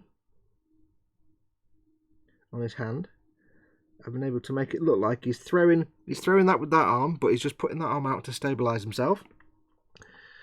Kind of. You kind of get away with it. It'll do. Just going to get a bit of glue in there. Bit of glue in there. So we did the thick glue to get them on. Now it's the turn of the thin glue, just to make sure they stick properly. I say I don't actually need to do the thin glue really, but it does help. And of course I can still be adjusting a little bit while I'm going along. There we go. So there he is, he's done. Yay! And he's throwing a grenade. Cool.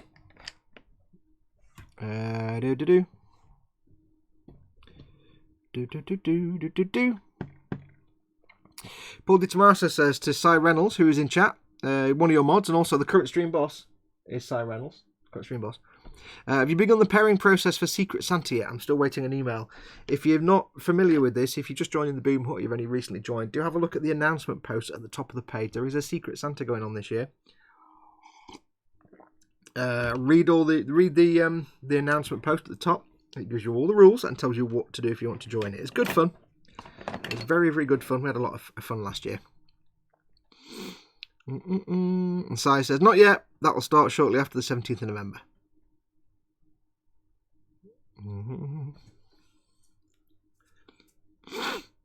Doodle-doo-doo. How many in the Santa so far this year, says Kevin, says Chris, and Sai says they currently have 210. Wow. There's 210 people in the Secret Santa. I'm impressed by that. I'm impressed. I thought we'd get 10 or 15 people. I mean, there are almost 4,000 people in the Boom Hut. So I don't think Sai realised the kind of job he was taking on when he kind of volunteered to do that. Yeah. So yeah, well done. 210 of you. Awesome. Chat just jumped. Oh, Flip, I've still not joined the Santa thing, says David Butcher, that model.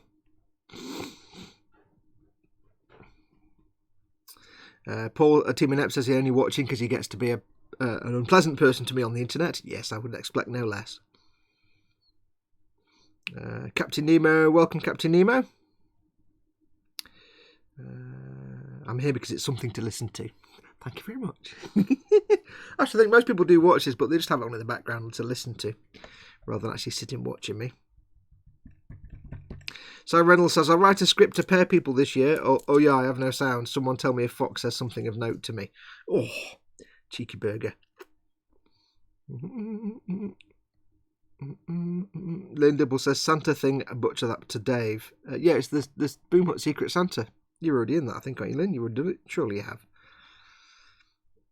Oh yeah, never mind. Foxy answered. There we go. Hello all, says Osric. Welcome, Osric. Welcome. Osric 9000. Right, let's get this chap done now. Where to put my knife? Where's my knife? There's my knife. Time we're on 4:15. I've noticed that time goes really fast when I'm actually doing something. 4:15. Well, it's almost noodle time. Yay, noodle times. Oops. Noodle. Want my udon. Is it udon time yet? Can I have udon yet? Where's my udon? I want udon now. Can I have udon now? How about now? Can I have udon now?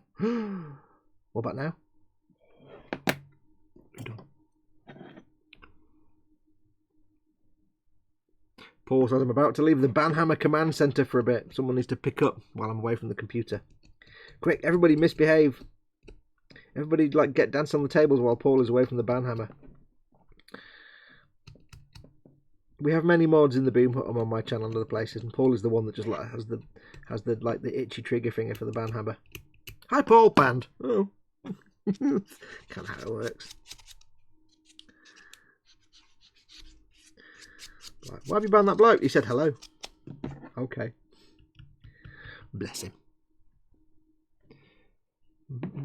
What are you building, Fox? I am, well, my plan would be to work on my Conquest, Warhammer Conquest, to get up to date with that. But I started building these little Imperial Guard dudes last night, so I thought I'd get these finished. I was hoping to get these guys finished today, and then I can crack on with the Conquest stuff on the stream, but I don't think I'll get them finished, so just crack on with them. It's the 10 dudes from the long extinct, I think, Cadian Armoured Fist pack, which is 10 Cadian troops and a Chimera Armoured Personnel Transport. It was very kindly given to me by the guys at Goblin Gaming from their Stuff We Can't Sell shelf, because they like just to give stuff away. Because it had already been opened and the Chimera had been taken out, so they had this squad of 10 dudes. So they gave me this to play with, and it's been sat there. I've not touched it. I thought I'll get them done. Add it to my army. Lynn Dipple says I'm watching, but I really need to finish studying my pharmacy course. Don't skip on your learning, Lynn. That comes first. You can watch me later on. Get your studying done, young lady.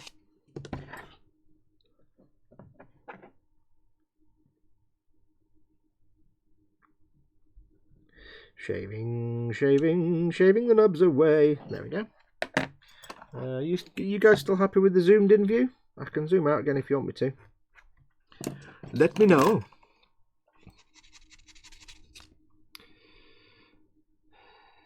Cynical Steve says, I do watch. It's fun to watch you working whilst I'm working, occasionally dip into chat with the guys and gals. Yeah. I think as I ask that every time, I always say, why? Because I'll always sit here bemused that people actually sit and watch the stream rather than just listen to it. But then I'll sit there at 8 o'clock tonight and watch Chris's stream, so I kind of, it's weird, isn't it? You just do it. It's fun.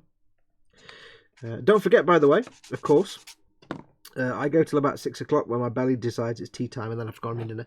I go till 6 o'clock, but when I finish tonight, from 8 PM tonight, 8 PM at GMT, I remembered. Of course, Chris over at Gross Models, who is in chat right now. He can. That's not what I was going to say.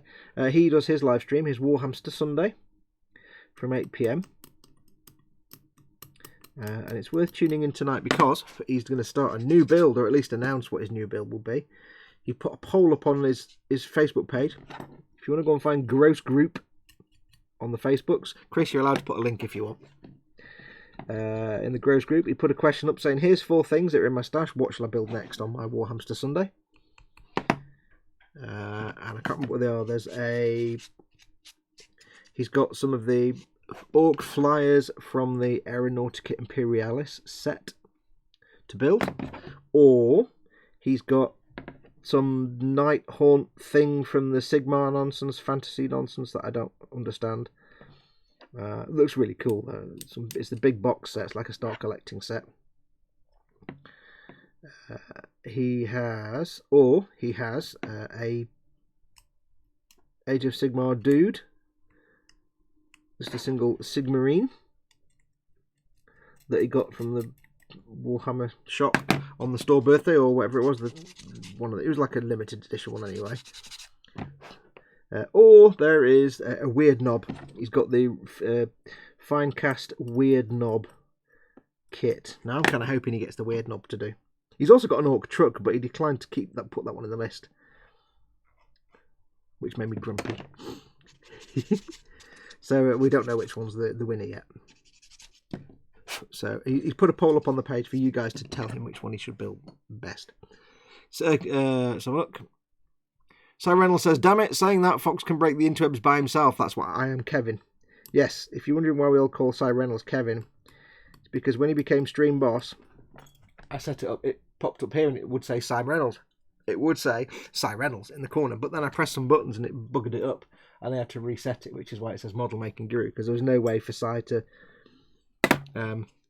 become stream boss on there. So, but when he first did it and it pressed some wrong buttons, it kind of took him away and then replaced him with a generic name, which was Kevin.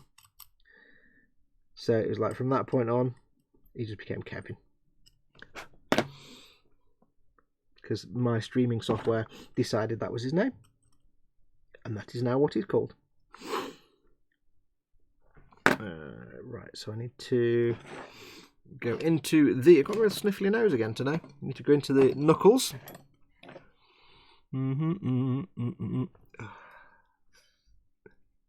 So yes, that'll be 8 PM tonight on Chris's channel. So go and watch and find out which thingy has been voted for. Simon Reynolds says you can essentially vote for Chris to model his weird knob. Yeah. Which is thoroughly acceptable. We're all kind of hoping that's the way it goes, but I don't know. Like I say, he does also have an orc truck to do, which is huge. But that wasn't in the list.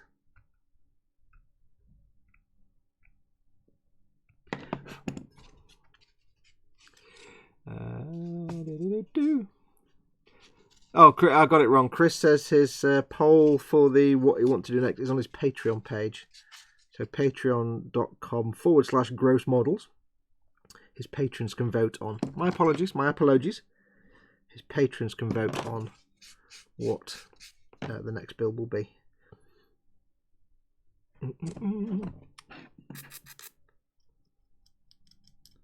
Speaking of which, once you've checked out Chris's Patreon page, don't forget, I've got a Patreon page. Just a reminder, if you'd like to help support this channel, I do this for my living, and I depend on primarily my patrons to pay the bills, keep the lights on. If you'd like to help this channel out, pop along to Patreon. Have a look and see if you want to help support me. All support is wonderful and gratefully received. Right, that's there.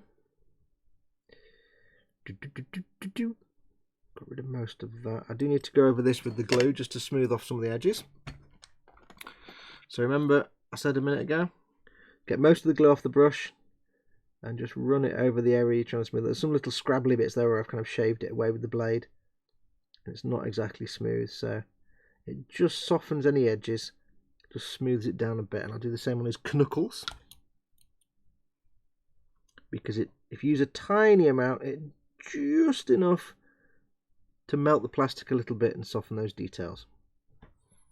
And that's why if you get this kind of cement and just slather it everywhere, you end up with lots of soft, scrooshy details because it just melts everything. Which is what you try and avoid when you're building the model, but you can use it to your advantage when you need to clean things up. So always keep that in mind. I wouldn't use it, say, for a surface you've sanded and it's a bit rough, because that's just a case of you need to finish sanding. You need to do more sanding and sand properly. But if you've just like trimmed something away and you've got a little bit of scrabbliness, then yeah, go for it. Simon Reynolds says, model making good. Do you have any idea how Ted applies paint? Chris says, I believe he applies it slowly and carefully. Yeah, he airbrushes and he brushes. I think a lot of his stuff is airbrushed. I don't know. I've seen him do brushing and airbrushing. Although I think for Ted he tends to keep the brushing to small details and that kind of stuff. Like he wouldn't brush paint, say, a tank or something. I don't think.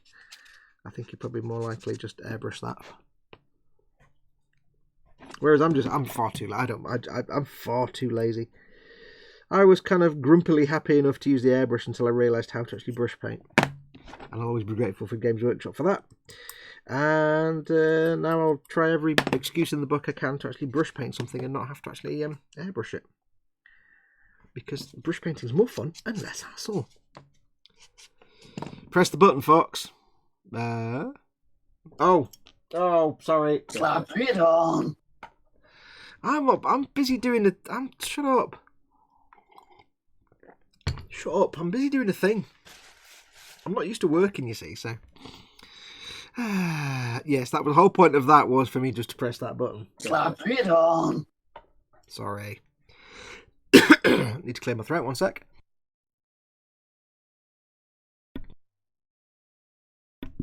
There we go.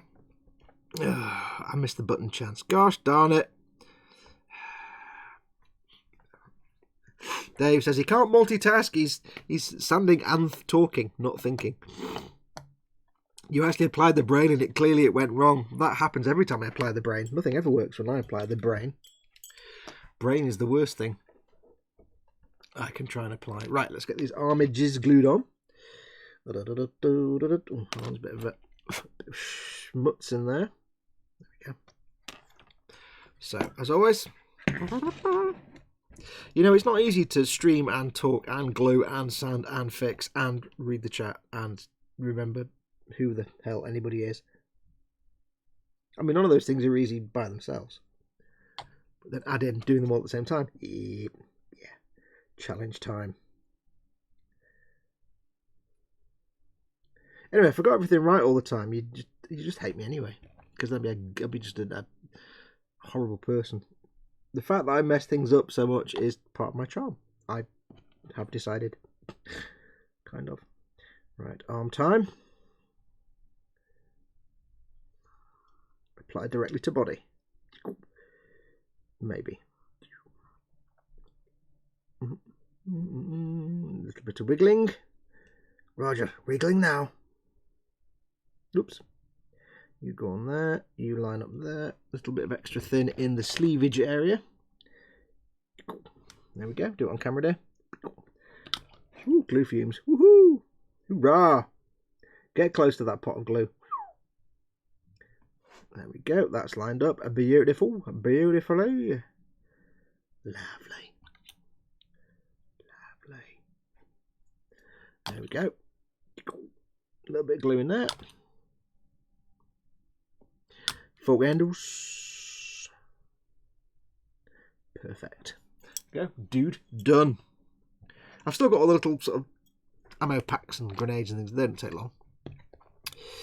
Gaz is off, apparently. I have to love you and leave you if the wife wants to watch Tottenham get beaten at the football. Okay, Gaz, take care, buddy.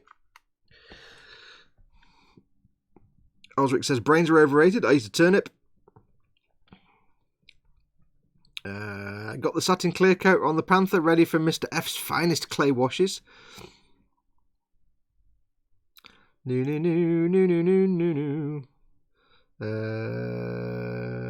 Aidan says, finally finished my Seraphon Carnosaur, now to finish the Saurus Knights. David Butch, that model, says, nice one, Aidan. I love doing mine, so I bought another and did it as the Troglodyte. I do like the look of those Seraphon dinosaur-y things. They do look quite cool. There's an enormous, huge thing at Warhammer World. I don't know what that was. Foxy getting high on the glue fumes. I only get high when that's my normal state. Who is the slap it on bloke? Slap it on. How do you not know? How do you not know who Ted is? Oh no. That's Ted. Don't you watch the E-Models show on Monday? That's Ted, our co-host. Ted's awesome. Ted's just brilliant. You know, like Dad, like Mike Mountain is called Dad because he's everyone's dad. Ted is called Ted because he's everyone's Ted, basically. Ray Aquilina is in. Hello, my friends, says Ray. Welcome, Ray. Welcome, welcome, as always, from Malta. Guthorm's getting squeezed into the corner. He's not even on screen now. Look at him. He's getting grumpy. He's not even on screen because I'm zoomed in.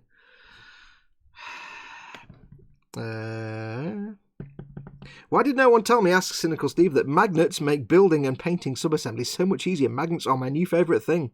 Yes. Dad says, who's the slap it on bloke? No! Yeah, like, Dad is everyone's dad. Ted is everyone's... Ted is not Dad. And Dad is not Ted. I think Dave is a newbie here, Fox. No, Dave Sanderson's been around for ages. I just don't think you've watched the E-model show, have you, Dave? I don't know. Right, we've got 3 left to do to get the arms on. Ted is Skipper Scale Models, yes. That is Ted's channel. Skipper Scale Models. But he's also our co-host. Me, Chris and Ted do the E-Models Monday live show. More arms for your armor-taculars. Been here before, just not for ages, says David. Yeah, Ted isn't on this show, but he's on the E-Models Monday. I don't think you've actually watched the E-Models Monday show before, or if you have, it's been a long, long time. Been a long time. Get these bits off the sprue. Lovely. Lovely. Yes, and Colin. Yes, Colin as well. Colin's also one of our co-hosts. I haven't got used to saying me, Ted, Chris and Colin. It's not, Colin, if you're watching, it's not that I keep forgetting you, buddy. It's not that at all. It's just that I haven't got used to saying me, Ted, Chris and Colin yet. A lot of things are just instinctively like said by rote. Me, Ted and Chris. My brain still, I've not got the muscle memory.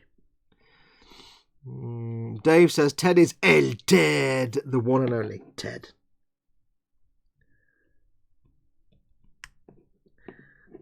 Ted's like, for the Americans, Ted's like the Mr. Rogers of the model making world kind of thing, I suppose.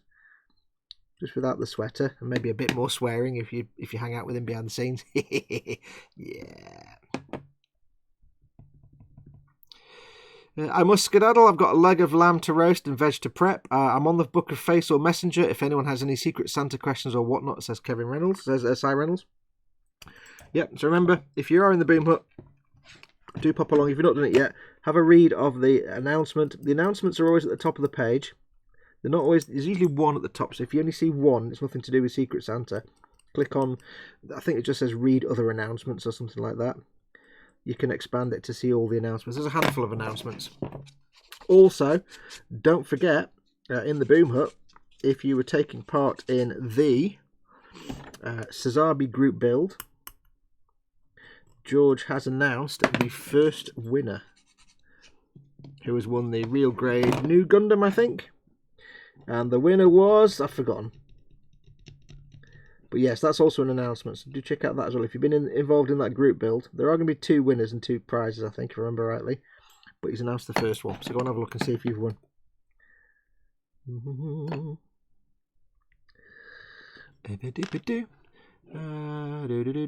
Would Vallejo basic skin tone be good for an anime figure just looking for a basic one tone? Yeah, absolutely fine, yeah. Would be alright, eh? That's what it is, it's just a basic skin tone, a basic sort of flat generic skin colour. Of course, if you want to get more funky, you could either brushed or airbrush look at introducing other colours. Or if you want to go for the cell shaded look, have a couple of shades in discrete areas. Speedy Q8 says, everyone knows Ted, his pronunciation of foreign language words is renowned worldwide. Yes. He'll be on in a minute. He'll hear his name and his ears will be burning.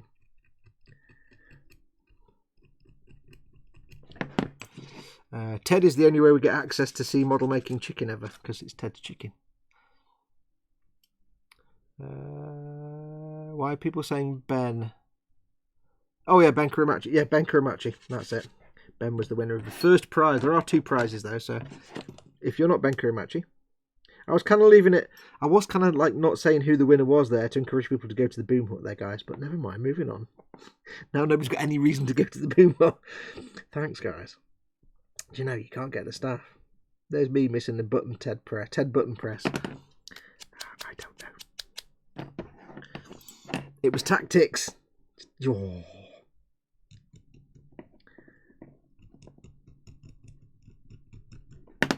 Doodaloo. Me, Ted, Chris, and Colin sounds like a music band.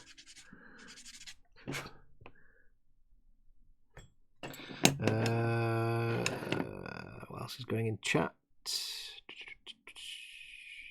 Yep, so Simon Reynolds waved to everybody as he's off to go make his enormous meat dinners. Meat dinners. Now, it did sound good what he said with the meat and the veg, but you know what? You know what's better than that? The beef udon that I'll be having later on. You know why? One, because it's udon, which is better than everything anyway. But also because whereas he has to go and prepare things and turn ovens on and put things into other things and stir and look at clocks and time, what I do is I press some buttons on my phone and a little man turns up and just puts the food into my hand, and then I can just apply it straight to my face. It's magic. What a world we live in, where you can press some buttons and a man turns up with food. Who'd have thunk it? Who'd have thunk it in this world in which we live? I'm sure there's a song in there somewhere.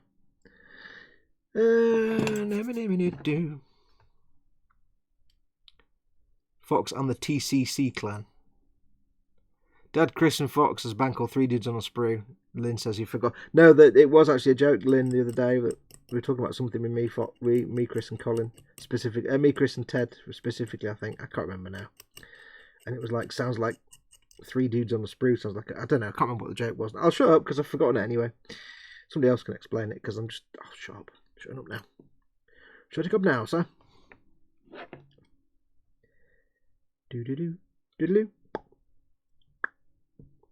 Scraping. So how is everyone? I hope you're all well. Hope you're all doing well and dandy. I think what else I can tell you what's been going on this week.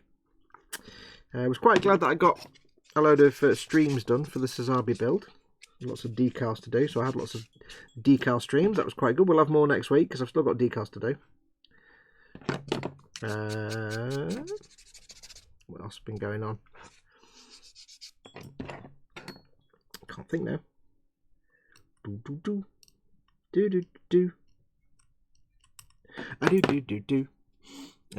Chris at Gross Model says, another news, my weird knob is currently winning the poll. Woohoo! Now, Chris, if you do end up doing the weird knob, being a fine cast model, just so you know, you will need to reshape some parts. But it's just a case of heat them up and bend them. Let's just heat it and bend. You can do it with a hairdryer or you can do it with hot water. I was reshaping my Krieg guys just because it was just the rifles and stuff with just a hairdryer. 10 to 20 seconds in the hairdryer. Blast. You don't need to use hot water. It's only like big, massive, thick parts. Like if you've got, say, a tank kit and the upper hull is a bit wonky, you'll put it in boiling water and let it bend a bit. And you might want to get, if not some green stuff and stuff, if you haven't got any kind of putty or filler, you might want to get some. Because there'll be, if not any major problems, there'll be little sort of pinholes that you might want to fill. It's not difficult. It's fairly straightforward. But if you haven't got any putties and fillers, I haven't tried it yet, but they do, GW, if it's easier for you just to get it from your local shop, they do have green stuff, which is their 2-part putty, or liquid green stuff, which is in a pot. I've got some to try, and I would have tried it on my Krieg, but that didn't actually happen. There we go. Fox are doing a live stream for the Conquest part work. He made a comment that sounded like Three Dudes on a Sprue. I thought it sounded like a great name for a band, says Eric. There we go. Was there ever any doubt, Chris, about that? No, there wasn't.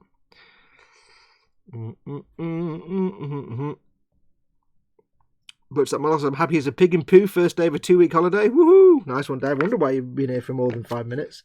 Cool. It's playtime now. You can just chill out, hang out, and have the good times. I've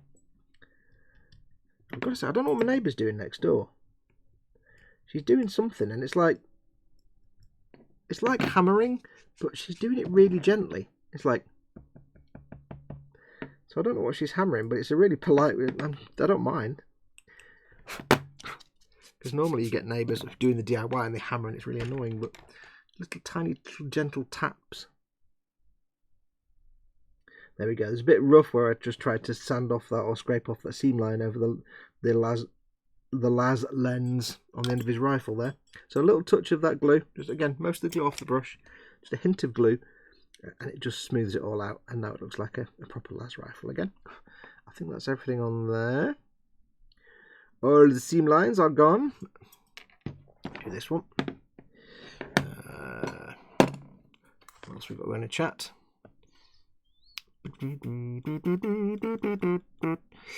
Chris, just remember there's nothing fine with Finecast. Dry fit is your best friend. Oh, and putty, yes. Yeah, Finecast is like the Games Workshop version of Forge World stuff, but Forge World is like much, much better. I've lost me. Where's me? It's there. So I don't know why they started doing Finecast when they had Forge World anyway. Unless Finecast was out before Forge World was a thing. But yeah, it's never been given lots of positive feedback. Finecast, because it's just not even. It's really bizarre because you've got the guys at Games Workshop. In the same premises, there's the guys from Forge World who make all the resin stuff. And as far as I know, I could be wrong if Sarah's here to tell me, as far as I know, it's a totally different manufacturing process. It's not even the same, like, equipment. So, it's weird that they do it, but it's not as good as Forge World. You know, that's saying something, considering Forge World has a lot of issues. So you might have to do a lot of reshaping and or filling of pits. But it's nothing hard, nothing too hard. Dave says, my Christmas tree and decks are up where they belong in the attic for another 5 weeks. Yes. We actually have a permanently installed Christmas tree downstairs. As in, we put it up one year, about 8-9 years ago. And it just sits in the corner of the room. Nothing else going on there. And when it came to the end of Christmas, because we got it when we got it, it comes with a net of lights. But it was the last one they had in the store, so we got the display one that had the net of lights already installed. And when it came to the end of Christmas, I says to Mama Fox, you know what? I really can't be bothered trying to figure out how to get that net of lights off that tree, because the gaps are like this big, and it's a big, realistic looking tree, so it's like, oh, it's going to be a nightmare. I said, should we just leave the tree up? Because I really can't be bothered taking it all apart. And she went, yeah, leave it. So basically, when it comes to Christmas, we just turn the tree on. And it's been up in the corner of the room for 8 years, 9 years. We just literally turn it on. There's no point. It's space that's not getting used, and it's a lot less hassle than fighting about trying to get all the. Because trust me, it'd be like trying to get a dolphin out of a fishing net, trying to get the lighting off that tree. So yeah, we just left it. One day all the lights will die, and then we'll just take it down and get a new one. Utter laziness. Utter laziness. Let's have a look. Somebody said, Chris suggested I need to listen for my neighbours tapping. It might be a tap for help because it might be Morse code. Well, unless it was, I wouldn't have to worry because that's SOS. So I know that. I'd recognise that. I actually passed a Morse code proficiency test about 3 decades ago, says Mongo. Eric Graham confirms with the three dudes on a sprue was Fox on synth and lyrics, Chris on drum and lyrics, and Dad on guitar, and guest member Colin saxophone, Ted sound. Yeah, Ted just provides sound. Usually the sound of Slap it on. that. If anybody's wondering, by the way, because I know it's not just David that wasn't sure, the reason that a lot of us have that little snippet that we use in videos and things is because Ted said that once on an eModels live stream. Why is this arm not fitting? Ted said that once on an eModels live stream. And it was just so hilarious when he said it that all of us, I kind of recorded it and downloaded that little snippet and made a little clip of it. And it's kind of been used as an animated GIF here and there, but in the end I just incorporated it into videos now. I think a bunch of us do. It's kind of part of the eModels lore now. Oops. No, you need to go on the body. You need to go... I need more glue. There's not enough glue on there. That's why it came off. Yeah, so it just kind of became a thing, an in-joke. And then the in-joke became an out-joke, I suppose. Everybody kind of got used to using it. So now it's in videos. And then when we realised we could do it in live streams, it's like, kick ass. So Ted is famous everywhere now. My hope is that... my hope would be, my real dream would be that people who aren't anything to do with us would sort of get it and download it or find it and extract it from a video and use it in their videos, because that'd be hilarious. I imagine you're watching some video by, I don't know, anybody. Suddenly Ted pops up, slap it on. Be like, whoa!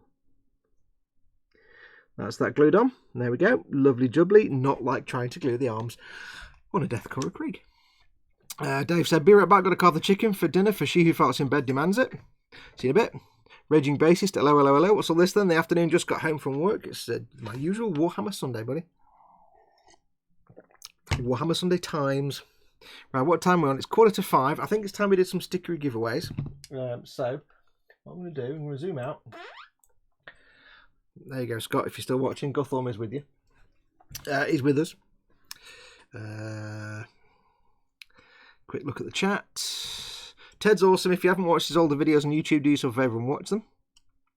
My Christmas stuff is in the closet, says Lynn. Chris says, Grace Model says she might be tapping help rather than SOS. I think if somebody knew Morse code, they'd probably know how to type SOS, and that'd be a lot better than help. Use of Ted is allowed under international law. I think Ted is technically public domain. Is that tea cold, says Chris.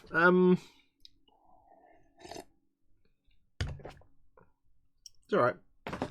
Don't forget though, I put like a bajillion sugars in it. So, it's still acceptable. Raging Bassist says, my Hero Forge has been dispatched. Much excitableness. Oh, cool. I will get mine sorted at some point.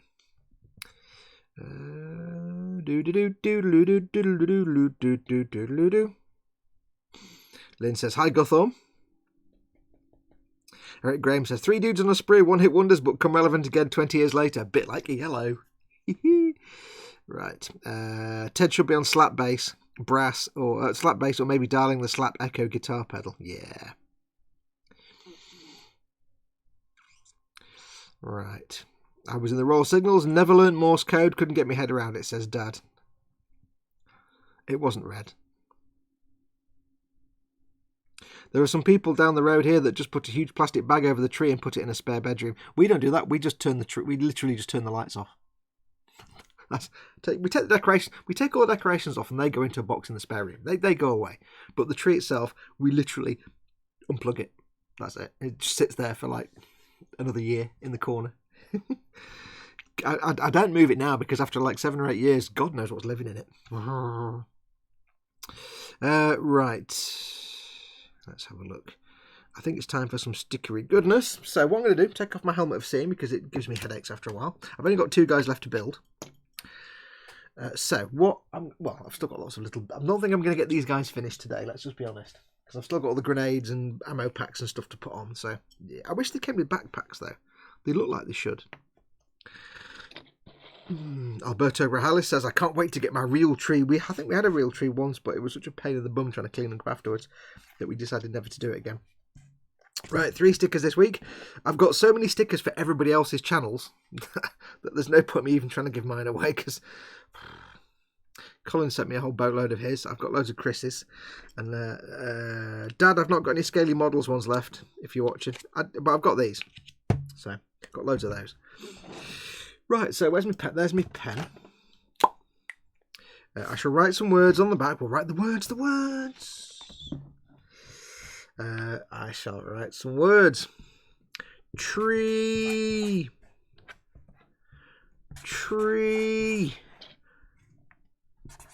But, there you go. Some words. On their way in the morning, Fox, says Dad. Oh, cool. Cheers, dude. I said, I've got these. I think I've used up all your other scaly. Oh, I've got some little tiny ones, but I like to give the bigger ones away, you see. What's living in Fox's tree? Huntsman spider. Kenneth sent him, lol, says Lynn. Oh, I tell you what. Came downstairs yesterday. Mama Fox shouted at me for something. I had to go down. I can't remember what she was saying now. I had to go downstairs. And I got to the bottom of the stairs. And as I got to the bottom of the stairs, I looked forward and I saw above me on the ceiling in the hallway was a spider. And I swear it was this big. It was this big.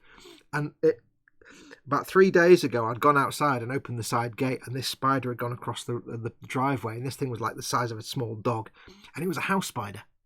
So I joked to Mama Fox, and I said, I tell you what, they always say that if you throw a house spider, it dies because they're not designed to live outdoors. But I said, if that one outside is anything to go by, they do just fine outdoors, because that thing was the size of a dog. And then I said to her, I bet it comes in the house. I bet we see it in about a day or two. And my God, we saw it. It was like that big. Huge! Size of an enormous big thing. The Mephiston red ones were limited edition. Ooh, these are limited edition. So there you go. That's now not going to be the fat kid. That one. That's going to be the first one to go, I reckon, because this is limited. I've got a handful of them, but they're limited edition. Limited edition. I'll put Guthorn there so he can join in. Where is he? He's wearing his poppy with pride there. There we go. So you can't really see him, can you? Because he's we're all at the wrong angle today, aren't we, Guthorn? I don't know. Anyway, I must do a logo of him at some point so I can put him in the titles. So we've got 3 stickers. Let's give these away. So I need to come up with basically 3 questions. Now, this is the bit where I ask a question, and the first person in chat to get the answer right wins a sticker of their choice. Now, keep in mind, of course, that I need to press a button in a minute. Keep in mind, of course, that when you see yourself type an answer, you'll always appear first in chat, but it's this chat here. It's whoever's first here. So before we do anything, I need you to hit the refresh button in your browser and drag the slider across. So refresh and drag refresh button and then drag the slider. Do it now, do it now, do it now, do it now, now, do it now. Refresh and drag. And that just means you'll have a minimal lag between the video and your chat, because there's always about a 10 or 15 second extra lag than there was when we started. So there we go. Chris says he'll give another hamster sticker away on his show tonight. So, yes, it's good when you do sticker giveaways. I've always said that to Chris. Give sticker giveaways, but he never does.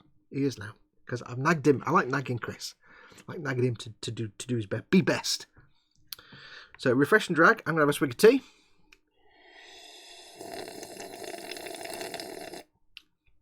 I forgot you can't do that with tea. It doesn't really work. That's horrible.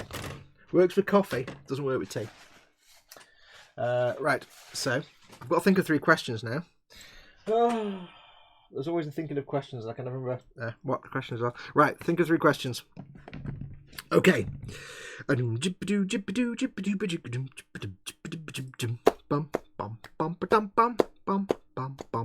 First question, there we go.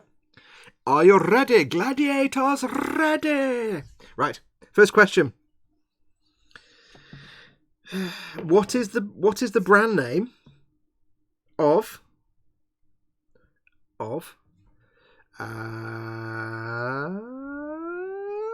Games Workshop's resin models? Go.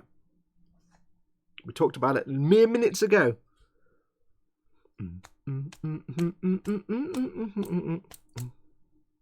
Raging Basis. Give an answer instead of the question. Then we have to guess the question. That'd take forever.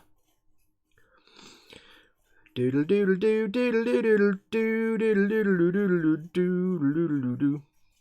Mordraka is the first in with the right answer. Is Finecast. Few of you said Forge World. Haha, no, that's the sister company part of things. There's trick questions. It's not Games Workshop's resin thing. So yes, Mordraka, well done. Finecast is the right one. So would you like tree, or butts? Would you like Mephiston Red? Dad said Festa67 Workshop. Our good friend Colin. Go and check his channel out. Or obviously Chris over at Grace Models with his Warhamster. Which one would you like? I shall look at you and point at you and sit there quietly. Fudge World, says Candygram for Mongo. Now that's somewhere I would love to go to. Oh, if there is a Fudge World somewhere, I want to go to Fudge World. Mordraka says red, so I assume it's that one. So well done. Now remember, I say this every time, I tend to go out and post all these stickers that have been won out once every blue moon. I have a huge collection of stickers and other things to send out, going back many months. So if you win something, don't panic if it takes 6 months to get to you. However, what you do need to do, even if you've got 3 stickers in the pile there waiting and you've mailed me 4 times before, if you win something today, send me a mail, fox@modelmakingguru.com. The address is always here on the screen. Fox@modelmakingguru.com. Send me your name, your address, and your real name if it's nothing to do with, like, I'm sure your real name is not Mordraka. So obviously include your real name so I know where to send it. So that's that one done. Well done. 2 more questions. Don't make me last, says Chris. Who's going to be the fat kid? Right. The problem is you've just done a bit of a Streisand effect there, Chris. By saying don't make me last, you've kind of told everybody that you want to be last. It's like saying don't vote for the weird knob. Everybody's voting for the weird knob. You go to Fudge World, they give you a plate. What do you tell them? Slap it on. That's what I tell them. I got that one. Or you're going to need a bigger plate for Skullfish. Yes. Right. 2 questions. Let's have a look and see. I know my creator has just sent me some questions. I've just been having trouble getting to my email. Let me see if I can get into it for the questions you've just sent me. But I might not be able to.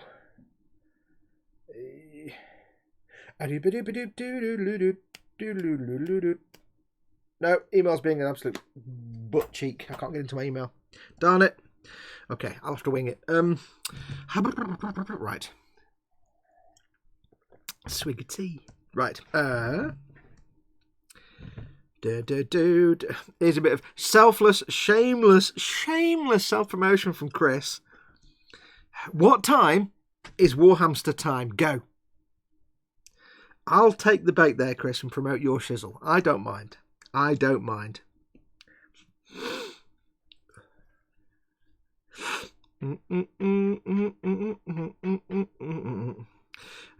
give it to Snowman HFC, who says 8. 8 is good enough. It is actually 8 PM, but we'll go for 8. So Snowman, well done. Snowman HF. What's HFC stand for? It's going to be a football thing, isn't it? And I don't care about football. If it's about football, don't answer. I'm only joking. Yeah, so Snowman, well done. Send me an email, fox@modelmakingguru.com. The address is always there. Always there. Name, address, and real name, and I'll get that sent out to you. Wait, I've just decided you won that one. I didn't actually ask you which one you wanted. You've got that now. There you go. I decided for you. I suddenly thought, hang on, I didn't actually ask. Never mind. Oh well, there we go. Right, so one left. We've got Colin's sticker, Festa 67's workshop. Our good friend Colin. You know, he's on the E-Model show on a Monday night with me, Ted, Chris, and Colin, and I, and Colin. Chris says, mind games. Right, so one last question. One last question. Gotta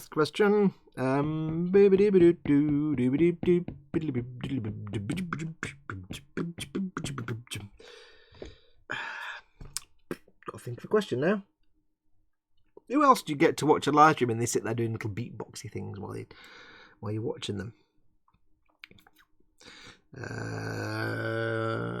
Okay. Think of a question. Where's Johnny Ball? Think of a number. I'm going to press this button for a second. Slap it on.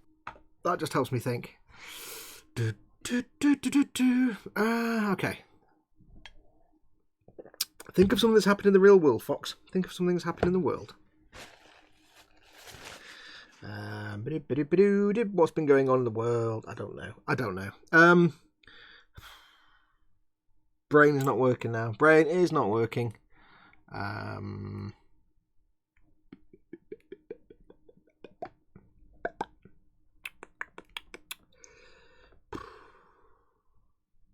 Oh, brain is really just stopped. I'm just sitting there twiddling my thumbs.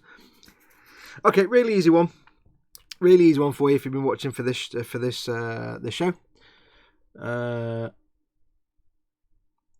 What were the models that I just abandoned yesterday after getting so frustrated that I had to put them back in the bag and put them back in the box and abandoned? What were they? Go. I'll take a range of answers. Thy creator's answering a number question. I haven't even done a number question. Eon's car says Krieg will do. Thank you very much. There you go, Krieg. Eon's car. Leon's car. I like the way thy creator was answering a number question, even though I hadn't actually asked a number question at that point. He's just getting ready. 30, 31, 32, 33. I don't know where you got the number 30 onwards from, but there you go. So well done, Ian's car. You win yourself a sticker as well. So all three of you, send me an email, fox@modelmakingguru.com. Address there on the screen all the time. With your name, address, and real world name, and I can get them sent out to you. I shall put them in the bag of sending. Where has Team Inept gone, says Chris at Gross Models. Don't know. Probably making foods. He likes cooking. Oh, Glued to the Sprue is in. That is, of course, Team Inept. There you go. D'Agostini Falcon, says Paul. Right. I'll just put Guthorn back there. So there you go. Well done to you three. Right now, something said something in chat, and I don't know what it went, and it made me think I must mention that, and then it's gone in my brain. He sure is your Chris is thinking it says what's in store for the e-model stream tomorrow. I don't know. Might be, might not be. I thought it was Ted, wasn't it? I'm sure it's Ted, then you, then me. I don't know. Yes, anyway, yes, it was the Krieg that I threw in a box in disgust. Right, two guys left to glue the arms on. We shall get these chaps gluificated. I don't think I'll get these lot finished, but if I can get all the arms and weapons sorted out today, then that's fine. I'll get all the little bits of accessories and kit and stuff stuck on later. And next week we'll just crack on as the original plan was. There's a decal brush there for some reason. We'll just crack on with the Conquest. Right, so gun and arm. Snowman says, now I've won another sticker. It will take me months to win another. Glued to the Sprue says, he's upstairs, I'm downstairs. And then Team Inept says, what happens if I use this account? You're a mod in that account. You're not a mod as Glued to the Sprue. You've got no powers at all as Glued to the Sprue. Glued to the Sprue is powerless. It's feeble and ineffectual. So we'll do this one here, I think. Snippety snip. Super match game. Get that off there. Yeah, so I don't really mind doing these. I know it's quite repetitive doing like the Imperial Guard dudes, but I don't mind. Like I was saying before, I know I can build these guys, so I can switch off and just enjoy it. Zasta says, the new Games Workshop Ossiarch models look amazing. I'll definitely have to save up for the Necropolis. Oh yeah, they do look very good. I like that cat thing they've just announced. It looks like some kind of really smug looking Egyptian cat thing. That looks awesome. Of course, being a cat, it looks just utterly smug. I think it's like basically a circa. But the thing is, they put like a big fat cat in there. It's like there's no love for the puppies. You got one dog in one of the what would you call it? The little not kill team. What are the Black Citadel? Was it Warcraft? I don't know. There's something with dudes. Goblin Gaming gave me a sprue from them. I've got no idea what they were. The one that had the dog in it. Might be from Black Fortress, I think. George Gabriel says, I will get the Ossiarch and rule the world. Yes.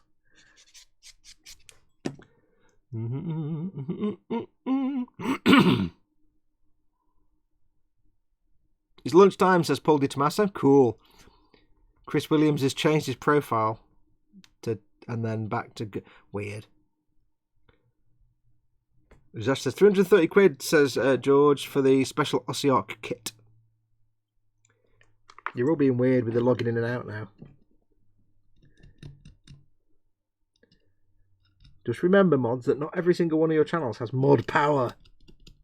You can log in however you want, but if you're not logged into the right account, you'll have no powers as mods. You won't be a mod. You'll be just civilians, and then you'll be unhappy when you can't ban somebody.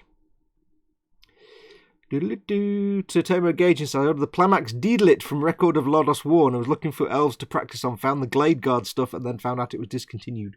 Oh, I don't know what any of those things are. None of those words mean anything to me, but they all sound good, I'm sure.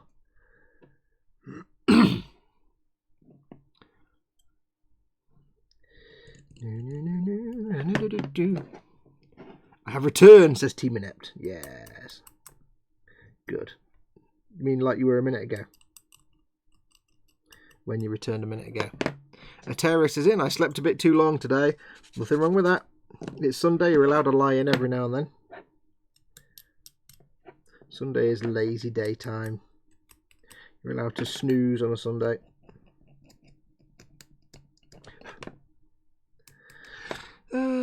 That wasn't him. It's getting weird in the chat there. I'm just gonna let you carry on in chat with your shenanigans. If I try and understand it, I'll just break something and then it won't be good.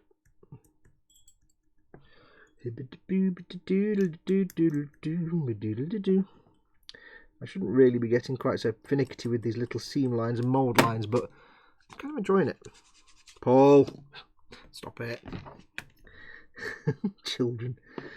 Who was it was saying we don't seem too serious? Yeah. I mean, just to Paul and Chris. About as unserious as you can get.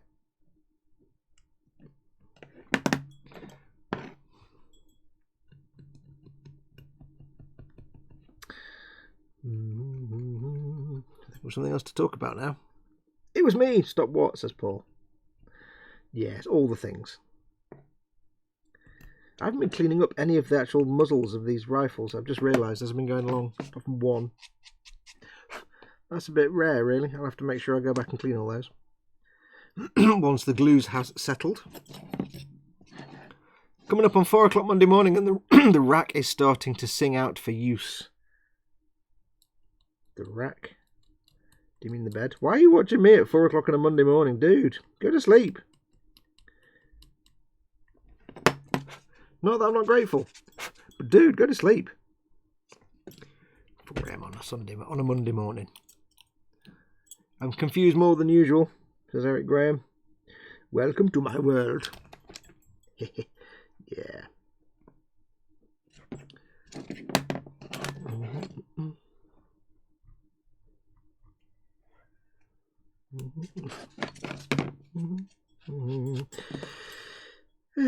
You can tell I'm getting carried away because I'm sitting here cracking on with this and almost forgetting to talk to you guys. Give me something to talk about, folks.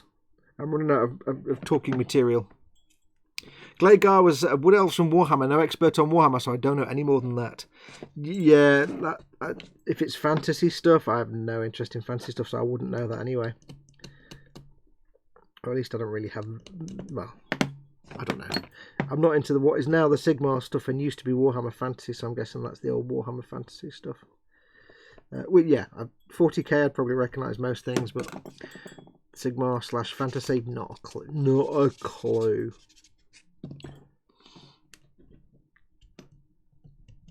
See, to me, fantasy stuff, it's all swords and nonsense, la-di-da nonsense. Just give me, like, you know, projectile weapons and vehicles, and I'll be more than happy. Although I've got to say, some of the I do have some Sigmar models in my collection, and the models themselves, just as models on their own, they're beautiful. I do think that Sigmar gets the best physical models in a lot of ways, whereas 40k gets the game love. I think Sigmar gets the design team love. I think it's fair to say. Conversely, I don't get 40k gaming by spreadsheets, says Zadster. Not really. Not really.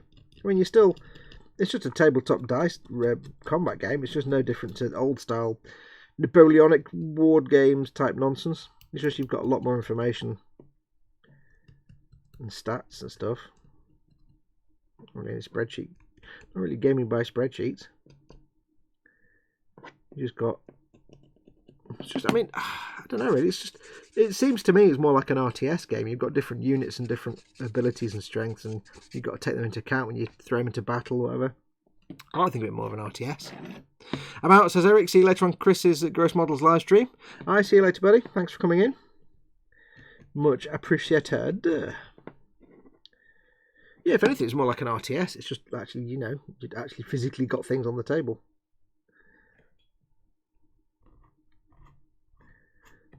And unlike certain RTSs, it doesn't go all units every time you select all units. That's it. Wargaming and RTSs never really got it for some reason, just how it is. Yeah, I mean, I've got no interest in RTS games. Video games. There's no interest for me at all. Just nothing. But I think I've not played Warhammer yet, but I do intend to. But just from witnessing it and watching it and studying it from afar, it just looks like not so much that the gameplay is brilliant that I really want to get into battles and do all that. It's just more. It just seems fun. It's like a fun social activity. And with me being a complete socially awkward penguin, it's to say that is probably quite a thing. So it looks like it'd be fun. I have played a little game on the store anniversary of Daka Rally, and that was just obviously it's nothing to do with the actual proper games, but it's still fun. For old school D&D fantasy stuff that doesn't involve making 193 generic troops. They do have some games like they got things like Black Fortress and stuff, which is set in the 40k universe, but it's more like a. I think it's like you can have 3 or 4. I think it's 4 of you going through a dungeon basically, or through a scenario. So it's that kind of thing, but maybe not quite as in depth as proper D&D. But it's not like 40k tabletop combat. You've still got like four people playing, and each of you all going through a setting, and each room you go in, there's different things, and you can that kind of stuff, like a very simple D&D, I think. But I think that's what they do that caters to that. What's for dinner, says Captain Nemo? I have liver and bacon with onions and mash and gravy. Ooh. Oh, Ian's car says you've got me drooling. Dinner for me is... That does sound awesome. But I have the dish for dinner that beats all of that. And that is, of course, takeaway Chinese. Yes. Which means wonton soup with a side portion of shumai, which I put in the wonton soup, because why not? And then for the main, with, of course, lashings and lashings of proper soy sauce. Kikkoman soy sauce, dark soy sauce. Not light soy sauce, dark soy sauce. And then, for the main course, Japanese beef udon.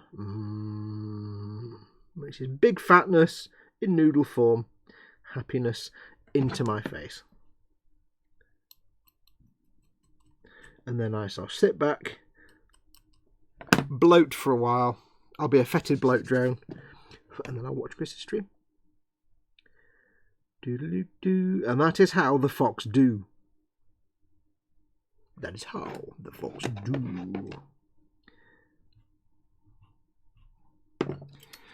I'm having homemade beef olives with gravy and mash. What are beef olives? Is it beef with olives, or is it a special kind of olive called beef? I don't. Explain what a beef olive is. Sounds nice, Fox, says Captain Nemo. Yes, it will be, but not for long, because I've eaten it with my face. What are beef olives? Is a beef olive a thing, or is it a number of different things? I don't understand. Explain a beef olive to me. I need to understand these things. It's like I know what beef is and I know what an olive is, but I don't know how to have a beef olive. I know what a beef tomato is. Is it like that?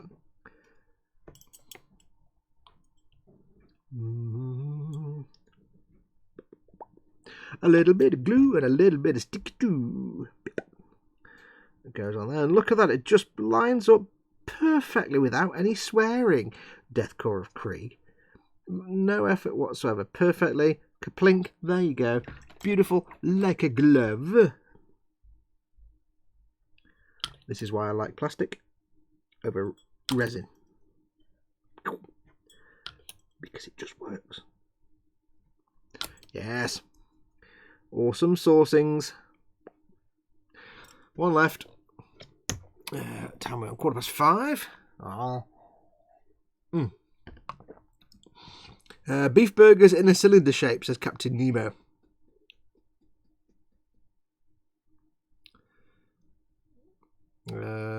It's sausage meat wrapped in steak. Oh, okay, that sounds awesome. Nom nom, like pigs in blankets, only with steak. Quanaman says beef olives. Did you get a mutant cow? Yeah. Right, do this, guys. Army and I'm having beef sausage for lunch, says Lynn. I love beef. It's not often I have beef sausages because normally it's just pork nonsense. But I do like a good beef sausage. Wait, let's just rephrase all of that, shall we? Yeah, let's just rephrase all of these words now, I think. Let's get a bit of that. We'll do this one, I think. Just randomly pick an arm from the sprue. Und also, the other arm. Ja, das ist richtig. A diddly bomb, a diddly bomb, a diddly bomb. Look, Gutham, your things just come off now. Look. I know you don't like having a big pin stuck in you, but it's how you wear your poppy. There you go. Stay. Gothizar Harvester looks cool. What? I don't know what that is. What is that? What is Gothizar? I don't know what that is. Explain this to me. What is a Gothizar Harvester? Is this another Warhammer type model that I don't know about? Sounds a bit Sigmar-ish.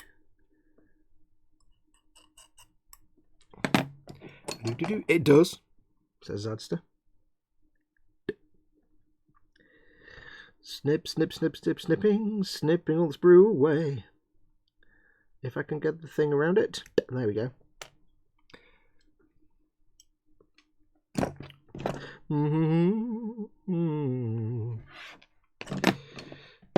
Yes, I've never really had any liking of like fantasy nonsense and stuff. Always been more sci-fi. Although I have to be said, Fluffy Guts did send me a squad of the Sigmar dudes very kindly because she bought the big game pack and kept all the Skelly Bob dudes for herself. So I've got a load of those guys that I need to make at some point. So theoretically, I think I could get all them built and have enough to play a game of the Age of Sigmars. That bayonet is really sharp. Ow. Who'd have thunk that a tiny miniature bayonet would actually be sharp? Well, anybody, really, I would have thought. Kind of obvious. Fox.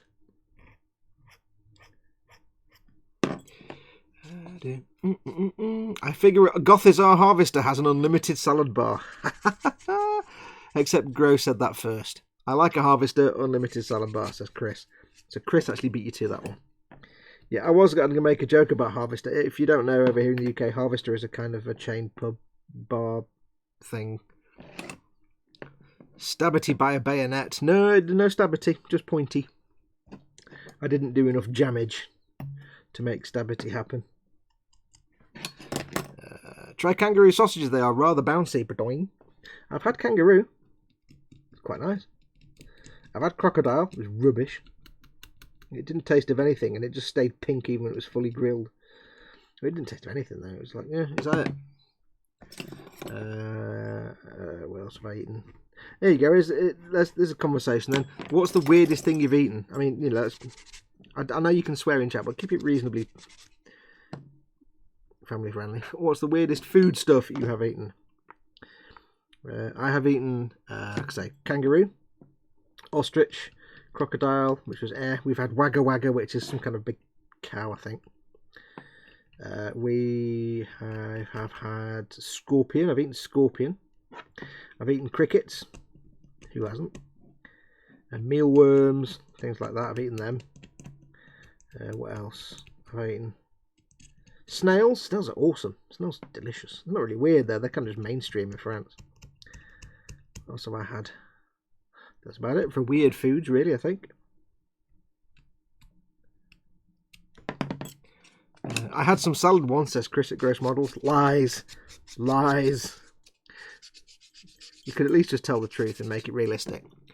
Had kangaroo, springbok, horse, and snake. I've had horse as well. I've had horse. I had horse in France. I forgot about that. It was. I've had. Yeah, it was. I wanted to try it, so I had horse in France, and it would have been really nice apart from they put some really mingy, peppery sauce all over it. And all I could taste was the sauce. A horse is a horse, of course, unless all you can taste is the sauce, of course. I just made that up in my brain then, so I'm quite proud of that. So yeah, I have no idea what horse tastes like. In the same way, I've only ever had lobster once, and I was told it'd be brilliant. So I had lobster once. And again, they put it in some like big, thick, stodgy sauce, and it was half a lobster, like literally right down the middle. So I couldn't see, not knowing what I could eat and what I shouldn't eat, I couldn't see any of it. and I didn't know what I could. So it was like, and the sauce wasn't very nice. So again, I've got no idea what. In my head, I had a certain way I thought lobster might taste, but I've got no idea because all I could taste was the mingy sauce that they put on that, and I didn't know what to eat because I couldn't see anything. So it was like, I'm not really want to eat this. Next time, I just have lobster in no sauce. Rat in a Chinese restaurant, says Lynn Dipple. What, intentionally or unintentionally? That's just a joke about British takeaways. Fried locust, says Quanah Man. Ooh, yeah. Butch That Model says, I'm back. I've got a roast chicken dinner food baby now. Paul DeSamaso's had venison, kielbasa and moose burgers. Ooh, moose burgers. That's to put a picture of a rather adorable snail. Snail's nice. Cynical Steve accidentally drank a tequila worm. Yeah, we've all done that, I think. Doesn't really count, though. Tesco Lasagna, says Gross Models. Yeah, that's pretty nasty. Lobster is great, like a massive prawn, says Spid. Kind of makes sense. But I got no idea, like I say. I couldn't taste it. I've had alligator steak, ostrich, and whitebait once, heads and all. This is going to sound really weird, but at my dad's funeral, at the wake, we had like the food laid on, and they had like plates of whitebait all fried up. And I had no idea what whitebait was. So I'm like, oh, what are these little things? Little teppanyaki, like pepper, strips of pepper or something. I pick one up, and there's a damn face on it. And I'm like, whoa, there's a face up. What the hell is this? I had no idea. And then, oh, it's whitebait. I'm like, I don't want to eat something with a face. Can they not take the head off? So I didn't eat them. I have two rules with food. I'll eat anything as long as it's not got fur or a face that I can see that's looking at me. Lobster tail dipped in drawn butter. Ooh. Shark is nice. Oh, I've had shark. I had shark. Yes, I had shark steak. And I've had a swordfish steak as well. It just tasted like kind of fish, really. Yeah, shark was alright. I had that bizarrely when I used to work at a cable company. They had it in the canteen one day. Shark steak, today's special. I was like, wow, did you get that off the back of a lorry? Puffer fish well prepared, says Mordraka. 50-50 chance you'll die. Clearly you didn't. Cynical Steve forgot they had an ostrich place. 2, Lynn Dipple said the Chinese place was then shut down by the health department. Oh, so it was an unintentional rat, not an intentional rat. Okay. Which reminds me, I must go to my local curry house soon. I've not been there for years. That's been closed down about 35 times. But it's kind of got a legendary local status. The food's actually really good. It's just terrible. Is puffer fugu, asks Zad. Yes, fugu is puffer fish. I've eaten squirrel, says Captain Nemo. Cool. I had my wife's cooking before she learned to cook, says Captain Nemo. Sorry, Snowman HFC. He says out loud, so if he's watching it and his wife's nearby, he's now getting a slap. I bet that really hurt your elbow, didn't it? Elbow to the rib time. Smack. Oh, or worse. Right. Sort this arm out, then we can glue this puppy on. And then I need to go for an enormous wee. And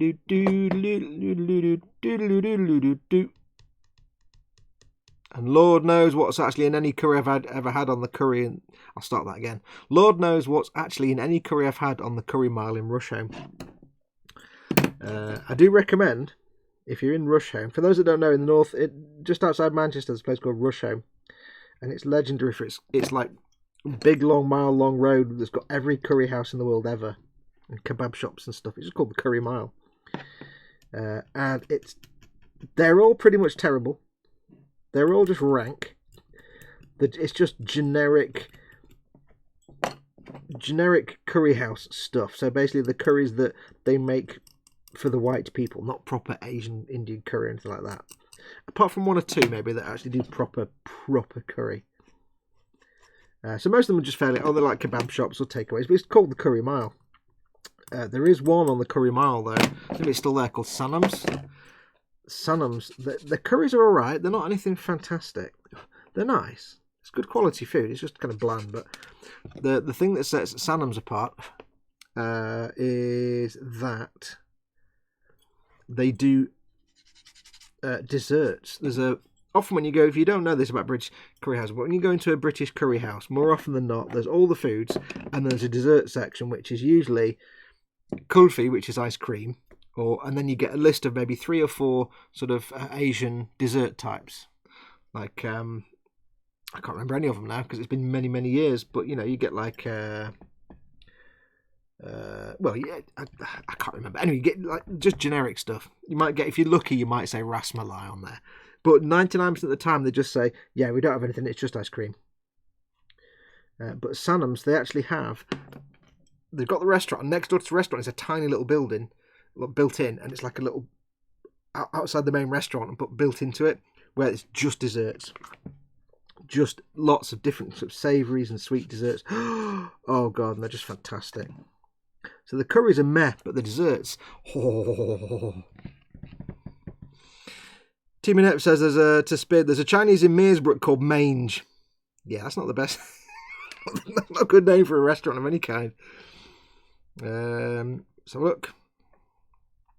Lynn Dipple says I've had venison, elk, buffalo and conch. Wow, conch.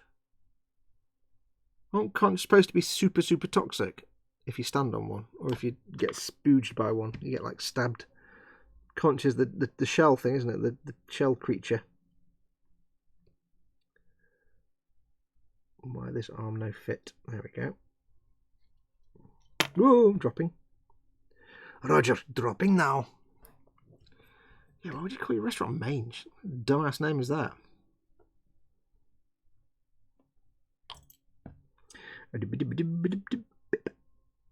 Arm goes on. Arm lines up. Everyone happy. Kick ass. That's how you do it. Forge World. A little bit of glue into the recess. A little bit on there like that, like they say, and a little bit on there like that. I do probably put too much glue on these things, but better to be... Oh, sugar. Oh, collapsing. When I say too much glue, I mean not enough glue. Hello. Morning, Vicar. There we go. That's better. That's the only downside of putting thin glue when you've had thick glue on, is the thin glue can sometimes dislodge.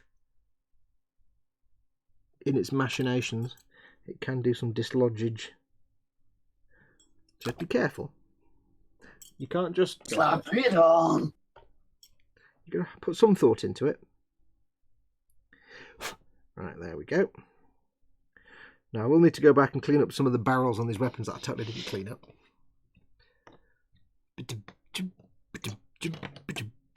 So I've done a little bit of work today. It's not bad for me. It's not bad. Just stuck on some arms and some weapons, and I gave him. I'm quite proud of him with his throwy grenade. I'm quite pleased with that.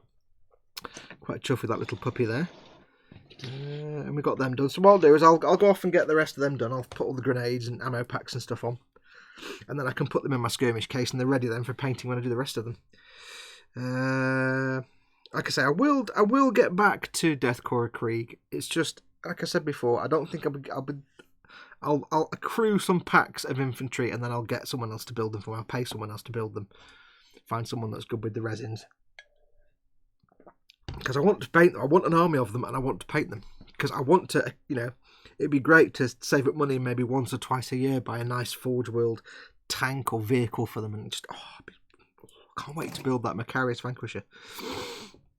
But yeah, so I will get back to them. But next week, we will crack on with the Warhammer Conquest. I just wanted to get these built because it takes a box out the front room. They were sat there for a while, so gets these guys built into my storage case. Quick look at the chat. I don't like the caps lock next to the A key. I keep hitting it. It's always been next to the A key. Unless you're used to laptop keyboards. A regular curry house in Sheffield always had us guessing their meat curry. Chicken was the more popular choice. A nice curry, though. Cynical Steve says, yeah, always go there, Fox. I guess you mean Sanums.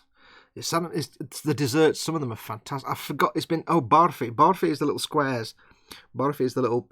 Oh, there's so many different flavours. Lots of pistachio. Oh, they're so nice. And the thing is, Rasmalai is delicious.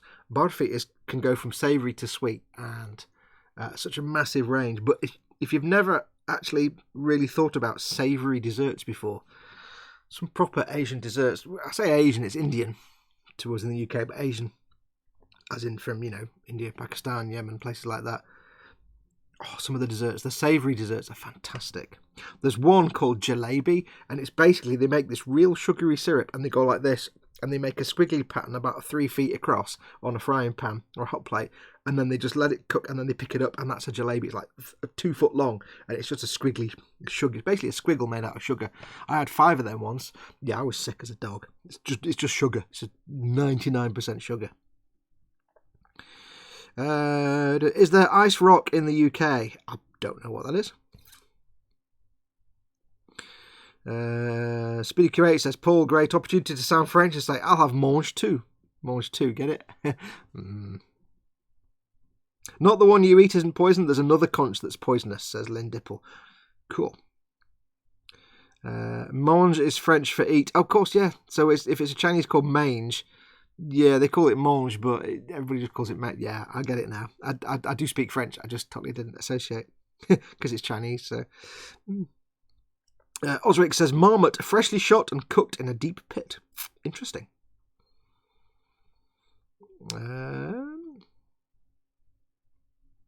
Jamie Bone, oh hey Jamie, says, I might not be in Chris's stream later as the American F1 GP is on. I do apologise, Jamie, I didn't register you in chat. I don't get to see all the chats. I hadn't. If you've been chatting, I hadn't spotted you. My apologies, but thank you for coming along. When we visited friends in Spain, says Spid, the local Chinese was a Casa de Zoo, but the pronunciation translated in Spanish as a house of snot. Dear.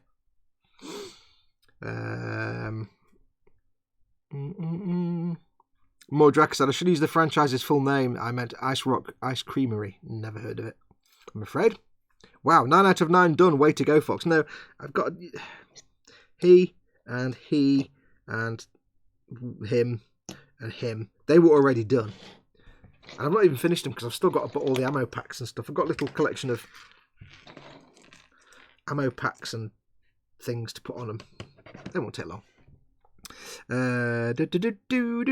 only just got Taco Bell and Five Guys, says David Butcher. That model. Telford next week, says Dad. Yeah, next Sunday, says Chris. Oh yeah, it is, isn't it? Next Sunday. Butch that model says Telford next week. See you there if you're going. Dad will be in a red Scaly Models jacket. I'm in the short Scaly Models jacket. I'm in the short fella standing next to him. Snowman HFC says need to go. Have a nice evening. Bye. Thanks for coming in, Snowman. Ray Aquilina will actually be in Telford. He's coming all the way over from Malta, so that'll be cool. Dave and Dad both say they're looking forward to seeing Ray. Safe journey. Lynn Dipple says, safe travels for the ones going to Telford. I wish I was going. Dave, do you mean the blue jacket? And Ray Aquilian says, yes, looking forward to it, my friends. Yeah, it'd be nice to see Ray, wouldn't it? Nice to meet Ray. Right, I think what we're going to do, I don't want to start sticking on I've got to clean up all these accessories anyway. I am actually dying for a great big wee. I've not done bad, but I've drunk not even a litre, never mind. Because I've drunk a lot of tea, but I haven't drunk that much. Got to go all. If I don't see you on Chris's stream, hopefully see you tomorrow evening, says Phil Lewis. Thanks for coming in, buddy. Maybe see you later. So I'm not going to sit there and do these now. I'll call it quits now, because all I can think about is noodles. Let's just be really, really honest. It's just noodles. I don't care what you talk about, who you are. There could be a naked woman in front of me right now. I'm just thinking about noodles. That's how I work. Noodles first. Everything else after noodles. So, yeah, we'll call it there. Thank you very much for watching. As always, don't forget to check out my sponsors, emodels.co.uk, the one-stop shop for your traditional model making needs, and, of course, Goblin Gaming, 20% off Games Workshop stuff, Malifaux and Conflict 47. Links for both of those in the description below the video. But don't forget, if you're in the UK or the EU and you want to go to Goblin Gaming, do use the link that's down there, not just the normal web address, because that link tells them that I sent you, and I'll get a little bit of commission if you place any orders. It doesn't cost you a penny, but they know I've sent you, and I get a little bit of that for that. So if you want to help this channel out, but you don't want to become, say, a patron, just give that link a go. Don't forget, of course, if you want to, you can support me by becoming a patron on my Patreon page, patreon.com/modelmakingguru. I would really appreciate it. My living is from my patrons, so I adore them. They are my entire source of income, mostly. Most of my income comes from them, so I do adore them. And don't forget, of course, tomorrow night, Monday, is eModels Monday. Me, Ted, Chris, and Colin doing the eModels show on eModels channel. And then throughout the week, I'll bring up some more, can't get my words out, more Sazabi live streams, because I've still got loads of decals left to do. So we'll get loads of them done. And then I'll be back next weekend for more Warhammer Sundays. So until then, I shall say... Slap it on. Because of course I'm going to say that. I shall say thank you very much for watching. Lots of love to you all. I shall see you all on Chris's stream at 8 PM, most likely, unless I'm noodling. Get it? Noodling, see. 8 PM, gross... I'll get my words out. 8 PM, gross models of the Warhammer Sunday show. We'll find out what exactly he's building. Weird knobs. And until then, I shall say take care of yourselves. Go make something awesome, like these. Go be awesome, although I don't need to tell you that because you are anyway. And until next time, adios, amoebas. Bye. Where's the title button? I can't find the button. Where is it? I've not got used to be buttons yet. Let's see if I can do this without screwing it up, shall we? Bye.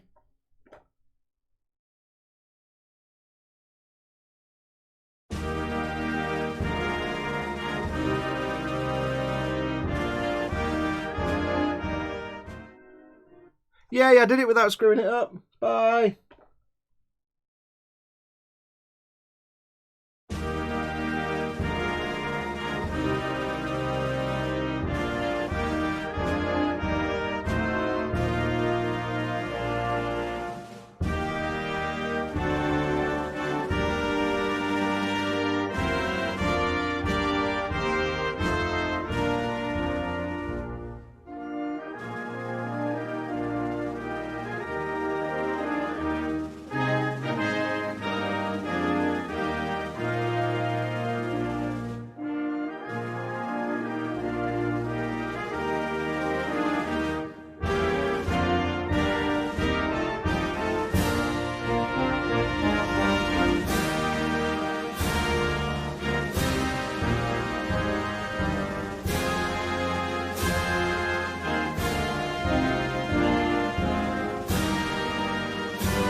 Slap it on.